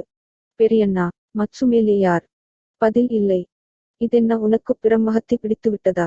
மேலே யார் சொல்கிறாயா இல்லையா? பெரியண்ணன் தடுமாறிக் கொண்டு, குழந்தை என்றான். எந்தக் குழந்தை? என்று தங்கசாமி கவுண்டர் வியப்புடன் கேட்டார். எனக்கு எல்லாம் தெரிந்து போய் விட்டது என்றார் கார்க்கோட கவுண்டர். தங்கசாமி கவுண்டரின் காதோடு ஏதோ சொன்னார். தங்கசாமி கவுண்டரின் கண்ணில் தீப்பொறி பறந்தது. என்ன? இருக்கவே இருக்காது என்றார். பெரியண்ணா, எந்தக் குழந்தை? பட்டணத்து குழந்தையா? ஆமானுங்க. அவ்வளவுதான். அதற்கு மேல் தங்கசாமி கவுண்டர் அங்கே நிற்கவில்லை. தடதடவென்று மச்சுப்படிகளின் மேலே ஏறினார். கார்க்கோடக் கவுண்டரும் பின் தொடர்ந்து ஏறினார். பெரியண்ணன் லாந்தரை கீழே வைத்து கதவை தாளிட்டு விட்டு தள்ளாடிக் கொண்டே ஏறினான். அவன் மனது ஒரே குழம்பலாய் குழம்பிற்று. செந்திருவை அங்கே அழைத்து வந்ததற்கு ஏதாவது போய் காரணம் கண்டு பிடிக்க அவன் விரும்பினான். ஆனால் யோசனை ஒன்றுமே ஓடவில்லை. அவன் தலை சுழன்றது. ஒருவர் பின் ஒருவராக 2 கவுண்டர்களும் வருவதை பார்த்ததும் செந்திரு கதிகலங்கியவளாய்ச் சமுக்காளத்திலிருந்து எழுந்து நின்றாள். சித்தப்பாவை அவள் ஒருவாறு எதிர்பார்த்தாள். அவருக்கு என்ன சமாதானம் சொல்லி எப்படி தப்புவது என்று யோசித்துக் கொண்டிருந்தாள். கார்க்கோட கவுண்டரும் சேர்ந்தாற்போல் வருவதைக் கண்டதும் எல்லா யோசனையும் போய்விட்டது. பக்கத்து அறையில் மகுடபதி இருக்கிறான் என்பதை நினைத்ததும் அவளுடைய வயிற்றையும் நெஞ்சையும் என்னவோ செய்தது. மயிலாப்பூரில் அவளுடைய விட்டு கூடத்தில் பழனியாண்டவர் படம் ஒன்று மாட்டியிருக்கும். தினம் அப்படத்திற்கு அலங்காரம் செய்து தீபாராதனை காட்டுவதுண்டு. குழந்தை செந்திரு அப்படத்தின் முன்னால் நமஸ்காரம் செய்து, சுவாமி பழனி ஆண்டவனே, பரீட்சையில் எனக்கு நல்ல மார்க் வரவேணும், முதலாவதாக நான் தேர வேண்டும் என்று வேண்டிக் கொள்வாள். இப்போது திடீரென்று அந்த படத்தின் ஞாபகம் வந்தது. சுவாமி ஆண்டவனே, இந்த ஆபத்திலிருந்து நீதான் என்னை காப்பாற்ற வேண்டும் என்று மனதிற்குள் வேண்டிக் கொண்டாள். தங்கசாமி கவுண்டர் அவளை வியப்புடனும் ஆங்காரத்துடனும் உற்று பார்த்தபடி அருகில் வந்தார். செந்திரு, நீயா இந்த காரியம் செய்தாய்? என்ன நெஞ்சு அழுத்தம் உனக்கு, பாவி! கவுண்டரின் உதடுகளும் மீசையும் படபடப்பினால் துடித்தன. பாவி, உன் அப்பாவின் பேரை இப்படியா நீ கெடுக்க வேணும்? மருதாசல கவுண்டரின் மகளா நீ? ஆகா, அண்ணன் மட்டும் இப்போது உயிரோடிருந்தாள். தகப்பனாரின் பெயரை கேட்டதும் செந்திருவுக்கு திடீரென்று மனோதைரியம் உண்டாயிற்று. அவள் ஒரு புது மனுஷியானாள். தன்னுடைய தகப்பனாரே ஆவி ரூபத்தில் வந்து தனக்கு பின்னால் நிற்பதாக அவளுக்கு தோன்றிற்று. தனக்கு அபாயம் நேராமல் அவர் காப்பாற்றுவார் என்ற நம்பிக்கை உண்டாயிற்று. திடீரென்று ஆவேசம் வந்தவள் போல் அவள், அப்பா பேச்சை ஏன் எடுக்கிறீர்கள் சித்தப்பா? அப்பா உயிரோடு இருந்தால் என் கதி இப்படியாயிருக்குமா? தலை நரைச்ச கிழவருக்கு என்னை கல்யாணம் கட்டிக் கொடுக்க யோசித்திருப்பாரா என்றாள். தங்கசாமி கவுண்டருக்கு அப்போது வந்த கோபத்தில் அவருடைய உடம்பெல்லாம் நடுங்கிற்று. திரும்பி அவர் கள்ளிப்பட்டி கவுண்டரை பார்த்தார். கள்ளிப்பட்டி கவுண்டரின் முகத்தில் விஷம் நிறைந்த ஒரு புன்னகை காணப்பட்டது. மற்றபடி கோபதாபம் ஒன்றுமில்லை. அவர் சிங்கமேட்டாரை பார்த்து, ஏன் இவ்வளவு பதட்டப்படுகிறீர்கள்? இதை அவளாகச் செய்யவில்லை. யாருடைய துர்போதனையின் பேரிலேயோ நடந்திருக்கிறது. உட்கார்ந்து சாவகாசமாக விசாரியுங்கள் என்றார். இப்படிச் சொல்லிவிட்டு அவர் ஹாலின் விதி பக்கத்துச் சுவரில் இருந்த ஜன்னலண்டை போய் ஜன்னல் கதவுகளை சாத்தினார். பிறகு மச்சுப்படிகளின் வழியாக கீழே இறங்கி போனார். சிங்கமேட்டு கவுண்டர் மேஜைக்கு பக்கத்திலிருந்த நாற்காலியில் போய் தொப்பென்று விழுந்தார். அளவில்லாத கோபத்தினால் அவருடைய உடம்பு தளர்ந்து போயிருந்தது. தூரத்தில் நடுங்கிக் கொண்டு நின்ற பெரியண்ணனை பார்த்து, கவுண்டா, இங்கே வா என்றார். பெரியண்ணன் மேஜையண்டை மெதுவாக வந்து நின்றான். எதற்காக இங்கே வந்தீர்கள்? என்ன எண்ணத்துடன் வந்தீர்கள்? யாருடைய தூண்டுதலை கேட்டு வந்தீர்கள்? நிஜத்தை உள்ளதை உள்ளபடி சொல்லிவிடு, இல்லாவிட்டால் இங்கிருந்து உயிரோடு திரும்பி போக மாட்டாய் என்றார். பெரியண்ணன் மனத்திற்குள், என் உயிரோடு போவதாயிருந்தால் பாதகமில்லையே, இந்த குழந்தையையும் அல்லவா மாட்டி வைத்து விட்டேன். என்று நினைத்து கொண்டான். அவன் செந்திருவை பார்த்தான். செந்திரு, என்ன பயம் பாட்டா? உயிருக்கு மேலே ஒன்றுமில்லையே. இந்த மாதிரி உயிர் வைத்துக் கொண்டு வாழ்கிறதை விட செத்துப் போவதே நல்லது. எல்லாவற்றையும் சொல்லிவிடு என்றாள். இப்படிச் சொல்லிவிட்டு அவள் சமுக்காளத்தில் உட்கார்ந்தாள். இதற்குள் கள்ளிப்பட்டி கவுண்டர் மச்சுப்படி ஏறி மறுபடியும் மேலே வந்தார். அவருடைய ஒரு கை முதுகு பக்கம் போயிருந்தது. அந்தக் கையில் ஒரு கயிற்றுச் சுருளும் ஒரு கொடுப்பிரம்பும் இருந்தன. இன்னொரு கையில் டார்ச் லைட் ஒன்று இருந்தது. பெரியண்ணன் இதையெல்லாம் பார்த்து விட்டான். இதற்கு முன்னால் ஒரு போதும் அறிந்திராத ஒருவித நோவு அவனுடைய அடி வயிற்றில் உண்டாயிற்று. 2 கவுண்டர்களையும் அவன் மாறி மாறி பார்த்து தட்டு தடுமாறலுடன், தெரியாத்தனமாய் நடந்து போச்சுங்க. என்னை என்ன வேணுமானாலும் செய்துக்குங்க. குழந்தையை மன்னிச்சுடுங்க. உங்கள் காலிலே விழுந்து கேட்கிறேன் என்றான். செந்திருவுக்கு இது கொஞ்சமும் பிடிக்கவில்லை என்று அவளுடைய முகத் தோற்றத்திலிருந்தே தெரிந்தது. என்ன பாட்டா, உனக்குப் பைத்தியமா? எதற்காக என்னை மன்னிக்க வேண்டும்? நான் என்ன தப்பு செய்து விட்டேன் மன்னிப்பதற்கு? என்றாள். கிழவன் அவளை கொஞ்சம் கோபமாய் பார்த்து, செந்திரு, நீ அறியாக் குழந்தை. உனக்கு ஒன்றும் தெரியாது, சற்றே நீ பேசாமலிரு என்றான். அப்போது அவனுடைய பார்வை சாத்தியிருந்த அறைக் கதவின் மேல் போயிற்று. அது கள்ளிப்பட்டி கவுண்டரின் கூரிய பார்வையிலிருந்து தப்பவில்லை. அவர் மேஜைக்குப் பக்கத்திலிருந்த நாற்காலி ஒன்றில் உட்கார்ந்திருந்தார். இன்னொரு காலி நாற்காலியின் மேல் கயிற்றுச் சுருள், பிரம்பு, டார்ச் லைட் இவை இருந்தன. மேஜையின் மேல் முழங்கையை ஊன்றியபடி மற்ற 3 பேரையும் அவர் கவனித்துக் கொண்டிருந்தார். சிங்கமேட்டு கவுண்டரை பார்த்து, அவர் அறியாப்பெண் படபடப்பாய் பேசினால் அதற்காக நீங்களும் கோபித்துக் கொள்ளலாமா? எங்கே கிளம்பி வந்தார்கள், என்னத்திற்காக என்று கேளுங்கள் என்றார். பெரியண்ணன் உடனே, குழந்தைக்கு சிநேகித பெண் இந்த ஊருக்கு வந்திருக்கிறதாம். அவசரமாய் பார்க்க வேணுமென்று கடிதம் வந்ததாம். உடனே கிளம்பித் தான் ஆக வேண்டுமென்று பிடிவாதம் பிடித்தது. நானும் தெரியாத்தனமாய் அழைத்துக் கொண்டு வந்து விட்டேன். செய்தது பிசகுதான் என்றான். செந்திரு அப்போது, சித்தப்பா, நான் நிஜத்தைச் சொல்லிவிடுகிறேன். எனக்கு இந்த வயதில் கல்யாணம் கட்டிக்கொள்ள இஷ்டமில்லை. அதற்காகத்தான் புறப்பட்டு வந்தேன். நீங்கள் என்னை கொன்றாலும் சரிதான். என் மனது மட்டும் மாறாது என்றாள். கள்ளிப்பட்டி கவுண்டர் தங்கசாமி கவுண்டரின் காதோடு ஏதோ சொன்னார். இது நீயாகச் சொல்கிறாயா? வேறு யாருடைய போதனையின் பேரிலாவது சொல்கிறாயா? யாரும் எனக்கு போதிக்கவில்லை, நானாகத்தான் சொல்கிறேன். இங்கே கிளம்பி வந்தது நீயாகத்தான் வந்தாயா? யாராவது வரச் சொன்னதுண்டா? நானாகத்தான் வந்தேன்.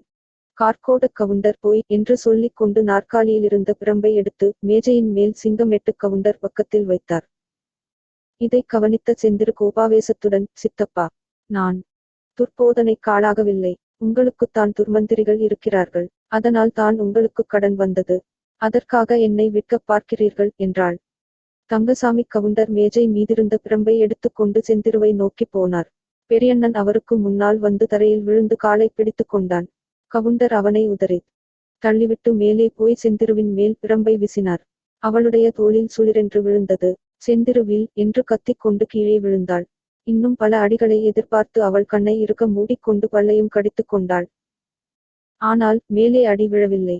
ஏனெனில் அச்சமயம் கதவு தாழ்பாள் திறக்கும் சத்தம் கேட்டது. பாவிகளா, சண்டாளர்களா, அனாதை பெண்ணை அடிக்காதீர்கள், என்னை அடித்துக் கொன்று விடுங்கள் என்று கத்திக் கொண்டு மகுடபதி திறந்த அறையிலிருந்து ஓடி வந்தான். கள்ளிப்பட்டி கவுண்டர் கலகலவென்று சிரித்தார். அந்தச் சிரிப்பின் தொனி பயங்கரமாயிருந்தது. பெரியண்ணன் உடம்பு வெடவெடவென்று ஆடிற்று. 8ஆம் அத்தியாயம் அந்தகாரம். இருட்டறைக்குள் இருந்த மகுடபதிக்கு ஹாலில் நடந்த பேச்சுவார்த்தையெல்லாம் நன்றாய் காதில் விழுந்தன. குரலிலிருந்து யார் யார் பேசுகிறார்கள் என்பதையும் ஊகித்துக் கொண்டான். செந்திரு கொஞ்சமும் பயப்படாமல் பேசிய தீரம் நிறைந்த மொழிகள் அவனுடைய காதில் விழுந்த போதெல்லாம் அவனுக்கு மை கூச்செறிந்தது. அந்தச் சமயம் செந்திரு சாதாரண பெண்ணாகவே அவனுக்குத் தோன்றவில்லை. காவியங்களிலும் இதிகாசங்களிலும் வர்ணிக்கப்படும் வீர நாரீமணியாகவே தோன்றினாள். இவளுக்காக ஓர் உயிரை அல்ல, 100 உயிர் ஒருவனுக்கு இருந்தால் அவ்வளவையும் கொடுக்கலாம் என்று நினைத்தான்.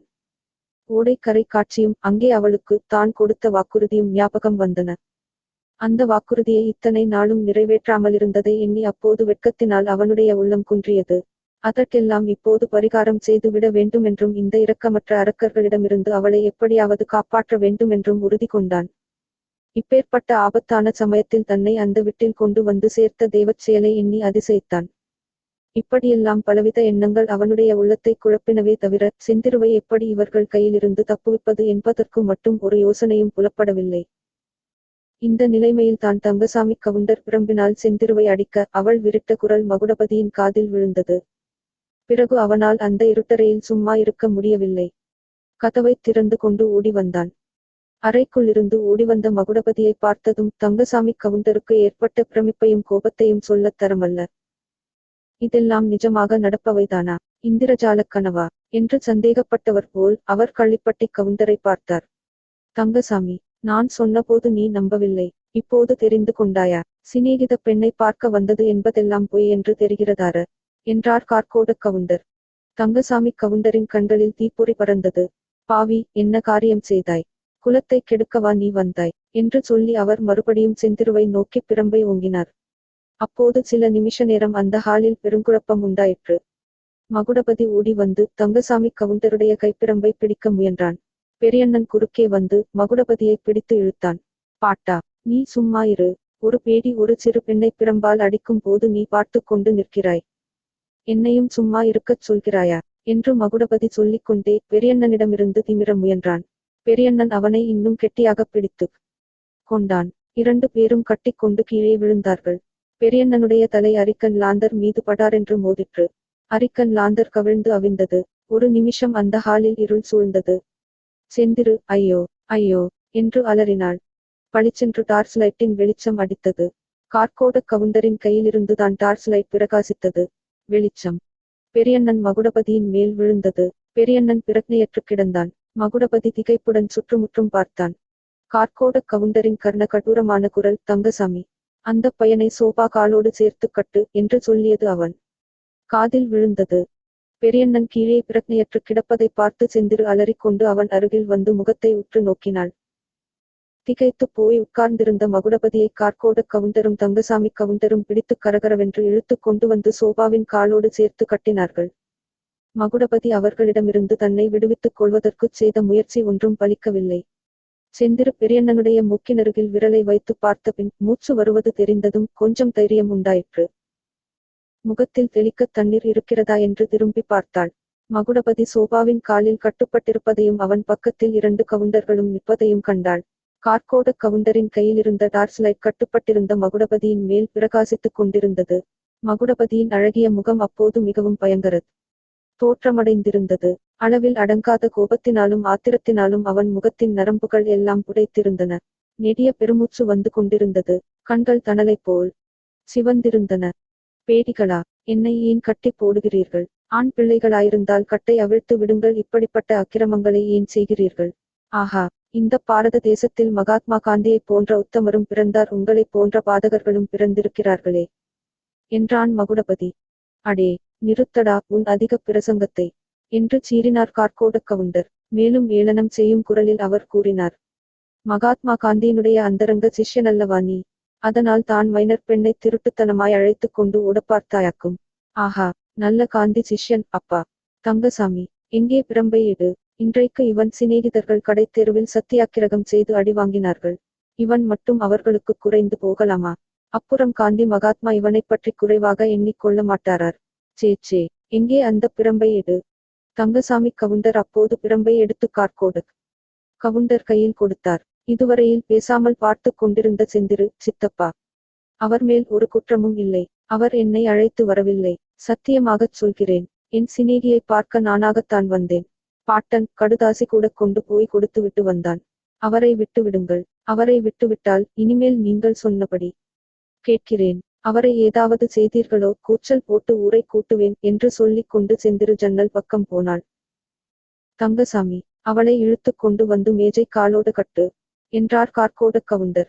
செந்திரு எவ்வளவோ திமிரியும் பயன்படவில்லை. தங்கசாமி கவுண்டர் அவளை இழுத்துக் கொண்டு வந்து மேஜை காலோடு சேர்த்து கட்டிவிட்டார். கார்கோட கவுண்டர் சொன்னார், தங்கசாமி, காலத்தை ஓட்டிக் கொண்டிருக்க இப்போது சமயமில்லை. 2இல் 1 உடனே தீர்ந்துவிட வேண்டும். இந்த பையன் 2 விஷயத்துக்குச் சம்மதிக்கிறானா என்று கேள். மைனர் பெண்ணை கடத்தி வந்த குற்றம் செய்ததாகவும் மன்னிக்கும்படியும் எழுதிக் கொடுக்க வேண்டும். இனிமேல் கள்ளுக்கடை பக்கம் போவதில்லை, மதுவிலக்கு பிரச்சாரம் செய்வதில்லை என்று சத்தியம் செய்ய வேண்டும். மகாத்மா காந்தி மேல் ஆணை வைத்து சத்தியம் செய்ய வேண்டும். சம்மதிக்கிறானா கேள். மகுடபதியின் காதில் இது விழுந்ததும் அவன் பொங்கிக் கொண்டு கத்தினான், ஒரு நாளும் மாட்டேன். உயிர் போனாலும் மாட்டேன். என்ன வேணுமானாலும் செய்யுங்கள். அந்த பெண்ணை மட்டும் ஒன்றும் செய்ய வேண்டாம். ஏதாவது செய்தீர்களோ நீங்கள் செய்து வரும் அக்கிரமக் காரியங்கள் எல்லாம் எனக்குத் தெரியும். பத்திரிகைகளில் எழுதி உங்கள் பெயர் சிரிப்பாய்ச் சிரிக்கும்படி அடித்து விடுவேன், ஜாக்கிரதை என்றான். கார்கோட கவுண்டர் மறுபடியும் பயங்கரமாகச் சிரித்தார். ஓகோகோ, அப்படியா சேதி? இதுதான் கடைசி வார்த்தையா? கேட்டுவிடு தங்கசாமி என்றார். இடுப்பிலிருந்து ஒரு பெரிய பேனா கத்தியை எடுத்தார். அதன் மடலை பிரித்து டார்ச் லைட்டுக்கு நேரே பிடித்தார். கத்தியின் மடல் பளபளவென்று மின்னிற்று. அதன் விளிம்பு கூராயிருக்கிறதா என்று கவுண்டர் விரலால் தடவி பார்த்தார். செந்திருவுக்கு அடிவயிட்டை என்னமோ செய்தது. அவள் என்னவெல்லாமோ பேச வேண்டுமென்று நினைத்தாள். கூச்சல் போட விரும்பினாள். ஆனால் நாக்கு மேலன்னத்தில் ஒட்டிக்கொண்டது. வாயிலிருந்து பேச்சு வரவில்லை. சத்தம் போடக்கூட முடியவில்லை. கார்கோட கவுண்டர் ஒரு கையில் டார்ச் லைட்டுடனும் ஒரு கையில் பிரித்த கத்தியுடனும் மகுடபதியை நெருங்கினார். அடே, என்னடா சொல்கிறாய் என்று கர்ஜித்துக் கொண்டு கத்தியை ஓங்கினார். மகுடபதிக்கு அச்சமயம் இதெல்லாம் நிஜமல்ல, கனவு கண்டு கொண்டிருக்கிறோம் என்ற பிரமை உண்டாயிற்று. அவன் அண்ணாந்து ஓங்கிய கத்தியை இமை கொட்டாமல் பார்த்து கொண்டிருந்தான். ஓங்கிய கத்தி கீழே வரத் தொடங்கியது. அந்த வினாடியில் தடதடவென்று காலடி சத்தம் கேட்டது.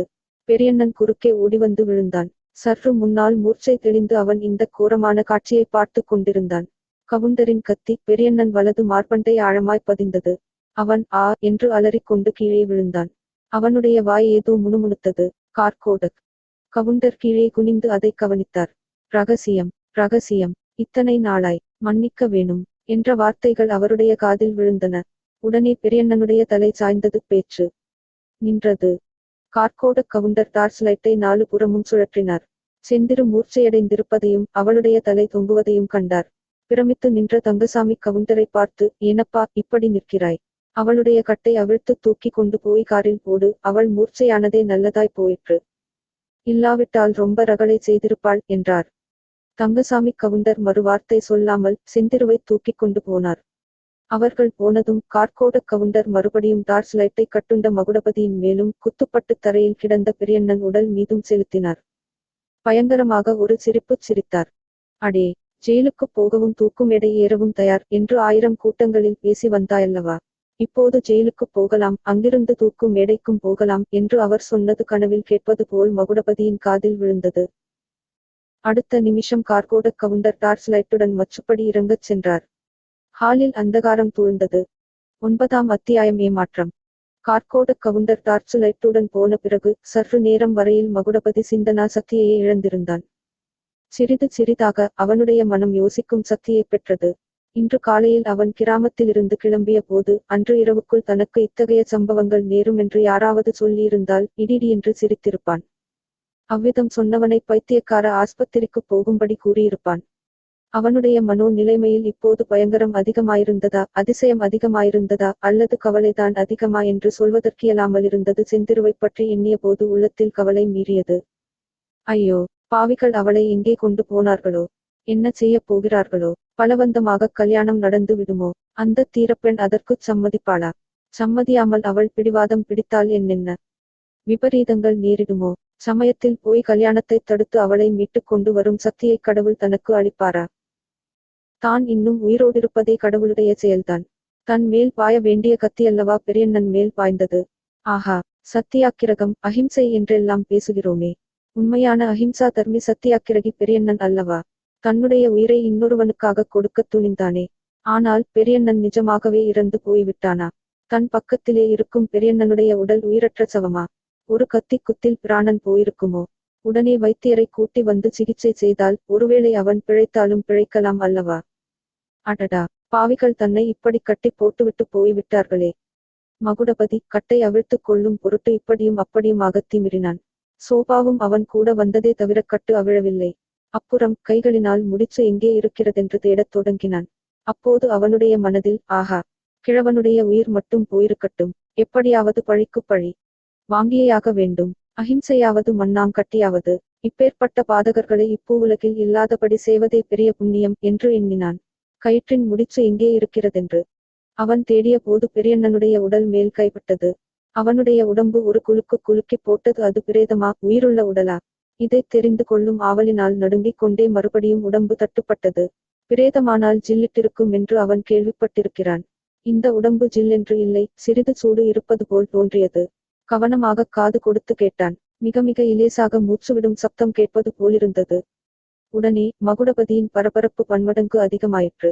எப்படியாவது ஓடிப்போய் டாக்டரை அழைத்து வந்து பெரியண்ணனை காப்பாற்ற வேண்டும். இல்லாவிட்டால் கார்கோட கவுண்டர் போகும்போது சொன்ன வார்த்தைகள் இப்போது நினைவுக்கு வந்தன. ஜெயிலுக்கும் போகலாம். அங்கிருந்து தூக்கு மேடைக்கும் போகலாம். இந்த வார்த்தைகளின் அர்த்தம் பளிச்சென்று இப்போது அவனுக்கு புலனாயிற்று. கார்கோட கவுண்டர் போலீசாரை அழைத்து வருவார். தன்னை கைது செய்வார்கள். பெரியண்ணனை கொலை செய்ததாக தன் பேரில் கேஸ் நடக்கும். கவுண்டர்களே சாட்சி சொல்வார்கள். குற்றம் ருசுவாகிவிடும். தன்னை தூக்கு மேடையில் ஏற்றுவார்கள். தன்னுடைய பேச்சை யாரும் நம்ப மாட்டார்கள். அவர்கள் பேச்சுத்தான் எடுபடும். பெரியண்ணனுடைய உயிரைக் காப்பாற்றினால் ஒழிய தான் தூக்கு மேடை ஏற வேண்டியதுதான். அப்போது செந்திருவின் கதி என்ன ஆகும்? மகுடபதி வெறி பிடித்தவனைப் போல் அப்படியும் இப்படியுமாக திமிரினான். பட் என்று சப்தம் கேட்டது. சற்று நிதானித்து பார்த்தபோது அந்த பழைய சோபாவின் கால் இவன் இழுத்த இழுப்பில் முறிந்து விட்டது என்று தெரிந்தது. உடனே துள்ளி குதித்து எழுந்தான். கயிற்றை கீழே தளர்த்தி கொண்டு வந்து கடைசியில் கட்டிலிருந்து விடுபட்டான். கிழவனை மறுபடியும் தொட்டு பார்த்தான். சூடு இருந்தது. தட்டு தடுமாறிக் கொண்டு மச்சுப்படியை அடைந்து கீழே இறங்கினான். கீழே நடையில் புகையடைந்த அரிக்கன் லாந்தர் முன் போலவே எரிந்து கொண்டிருந்தது. வாசல் கதவை இழுத்து பார்த்தான். திறக்கவில்லை. வாசற்புறம் கதவை பூட்டிக் கொண்டுதான் அவர்கள் போயிருக்க வேண்டும். ஆகையால் அந்த கதவை திறக்க முயல்வதில் உபயோகமில்லை. கையில் லாந்தரை எடுத்து கொண்டு கொல்லை புறத்தை நோக்கி விரைந்து நடந்தான். 4 கதவுகளை திறந்து தாழ்பாளையும் திறந்து கொண்டு வெளியே வந்தான். அது சிறு சந்து என்று தெரிந்தது. லாந்தரை உட்புறம் வைத்துவிட்டு கதவை சாத்தி வெளிப்புறம் நாதாங்கி போட்டுக்கொண்டு தனக்குத் தெரிந்தவரான டாக்டர் புஜங்கராவின் வீட்டை நோக்கி ஓட்டமும் நடையுமாய்ச் சென்றான். சுமார் 1 மைல் தூரம் நடந்து அவன் டாக்டர் புஜங்கராவின் வீட்டை அடைந்தபோது நள்ளிரவு இருக்கும். படபடவென்று கதவை தட்டினான். புஜங்கராவ் தேசியப்பற்றுள்ள டாக்டர், காங்கிரஸ் அபிமானி. அன்று சாயங்காலம் போலீஸ் தடியடியினால் காயமடைந்த தொண்டர்களுக்கெல்லாம் சிகிச்சை செய்துவிட்டு 1/2 மணி நேரத்துக்கு முன்பு தான் அவர் வீட்டுக்கு வந்து படுத்தார். அதற்குள் யாரோ வந்து கதவை இடிக்கவே தொண்டர் யாருக்காவது தான் அபாயநிலை ஏற்பட்டிருக்கிறதோ என்று எண்ணிக்கொண்டு அவர் வந்து கதவை திறந்தார். மகுடபதியை பார்த்ததும் ஓகோ, யார் மகுடபதியா? நீ எப்போது வந்தே? சாயங்காலமெல்லாம் உன்னை காணவில்லையே என்றார்.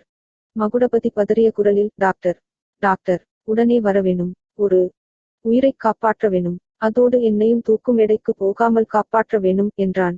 அவனுடைய பதட்டத்தையும் முகத்தில் தோன்றிய பீதியையும் பார்த்து குழறிய வார்த்தைகளையும் கேட்ட டாக்டருக்கு அவனுடைய மண்டையில் போலீஸ் அடிபட்டதினால் மூளை குழம்பி விட்டதோ என்ற சந்தேகம் உண்டாயிற்று. மகுடபதி, இப்படி உள்ளே வா. என்ன விஷயம்? யாருக்கு என்ன உடம்பு? நிதானமாய்ச் சொல்லு. நிதானமாய்ச் சொல்வதற்கு இது சமயமில்லை சார். நீங்கள் கிளம்புங்கள். போகும்போதே சொல்கிறேன் என்றான் மகுடபதி. என்ன கேஸ் என்று தெரியாமல் எப்படியப்பா கிளம்புகிறது? தெரிந்தால்தானே அதற்குத் தகுந்த ஆயுதங்களுடன் கிளம்பலாம். கத்திக் குத்து. டாக்டர், பெரியண்ணன் தெரியுமோ இல்லையோ? பெரியண்ணன். அவன் மார்பிலே கத்திக் குத்து. இன்னும் உயிர் இருக்கிறது. டாக்டர், சீக்கிரம் கிளம்புங்கள். கத்திக்குத்து என்றதும் டாக்டருடைய தயக்கம் இன்னும் அதிகமாகிவிட்டது. விவரமாய் சொன்னால் தான் கிளம்ப முடியும் என்றார். அதன் மேல் மகுடபதி அவசரமாக அன்று சாயங்காலம் முதல் தனக்கு நேர்ந்தவைகளை ஒரு மாதிரி சொல்லி முடித்தான். எல்லாவற்றையும் கேட்டு விஷயத்தை ஒருவாறு தெரிந்து கொண்ட புஜங்கராவ், அப்பா. மகுடபதி, இது டாக்டர் கேஸ் மட்டுமல்ல, இது போலீஸ் கேஸ். ஏற்கனவே நம் பேரில் போலீசாருக்கு காட்டம் இருக்கிறது. இந்த மாதிரி விஷயத்தில் அவர்கள் இல்லாமல் தலையிட்டோமானால் ஆபத்தாய் முடியலாம். முதலில் போலீஸ் ஸ்டேஷனுக்கு போவோம். அங்கிருந்து போலீஸ் அதிகாரிகளையும் அழைத்துக் கொண்டு நீ சொல்லும் வீட்டிற்கு போவோம் என்றார். வேறு வழியில்லாமல் மகுடபதி ஒத்துக்கொண்டான். டாக்டர் புஜங்கராவ் மோட்டார் டிரைவர் போய் விட்டபடியால் காரை தாமே எடுத்து மகுடபதியையும் ஏற்றிக்கொண்டு போலீஸ் ஸ்டேஷனுக்கு சென்றார். மகுடபதி மட்டும் போய் மேற்படி கதையைச் சொல்லியிருந்தானால் என்ன நடந்திருக்குமோ எப்படியாகி இருக்குமோ தெரியாது. டாக்டரும் கூட போயிருந்தபடியால் ஒரு போலீஸ் சப் இன்ஸ்பெக்டரும் 2 போலீஸ் கான்ஸ்டேபிள்களும் டாக்டரின் வண்டியிலேயே கிளம்பினார்கள். அனுமந்தராயன் சந்தில் குறிப்பிட்ட விட்டு வாசலில் போய் வண்டி நின்றது. எல்லாரும் அவசரமாய் இறங்கினார்கள். வாசற்கதவு பூட்டியிருந்தது. இந்த விட்டு மச்சிலேதான் கிழவன் குத்துண்டு கிடக்கிறான். சீக்கிரம், சீக்கிரம் என்றான் மகுடபதி. கதவு பூட்டியிருக்கிறதே என்றார் இன்ஸ்பெக்டர்.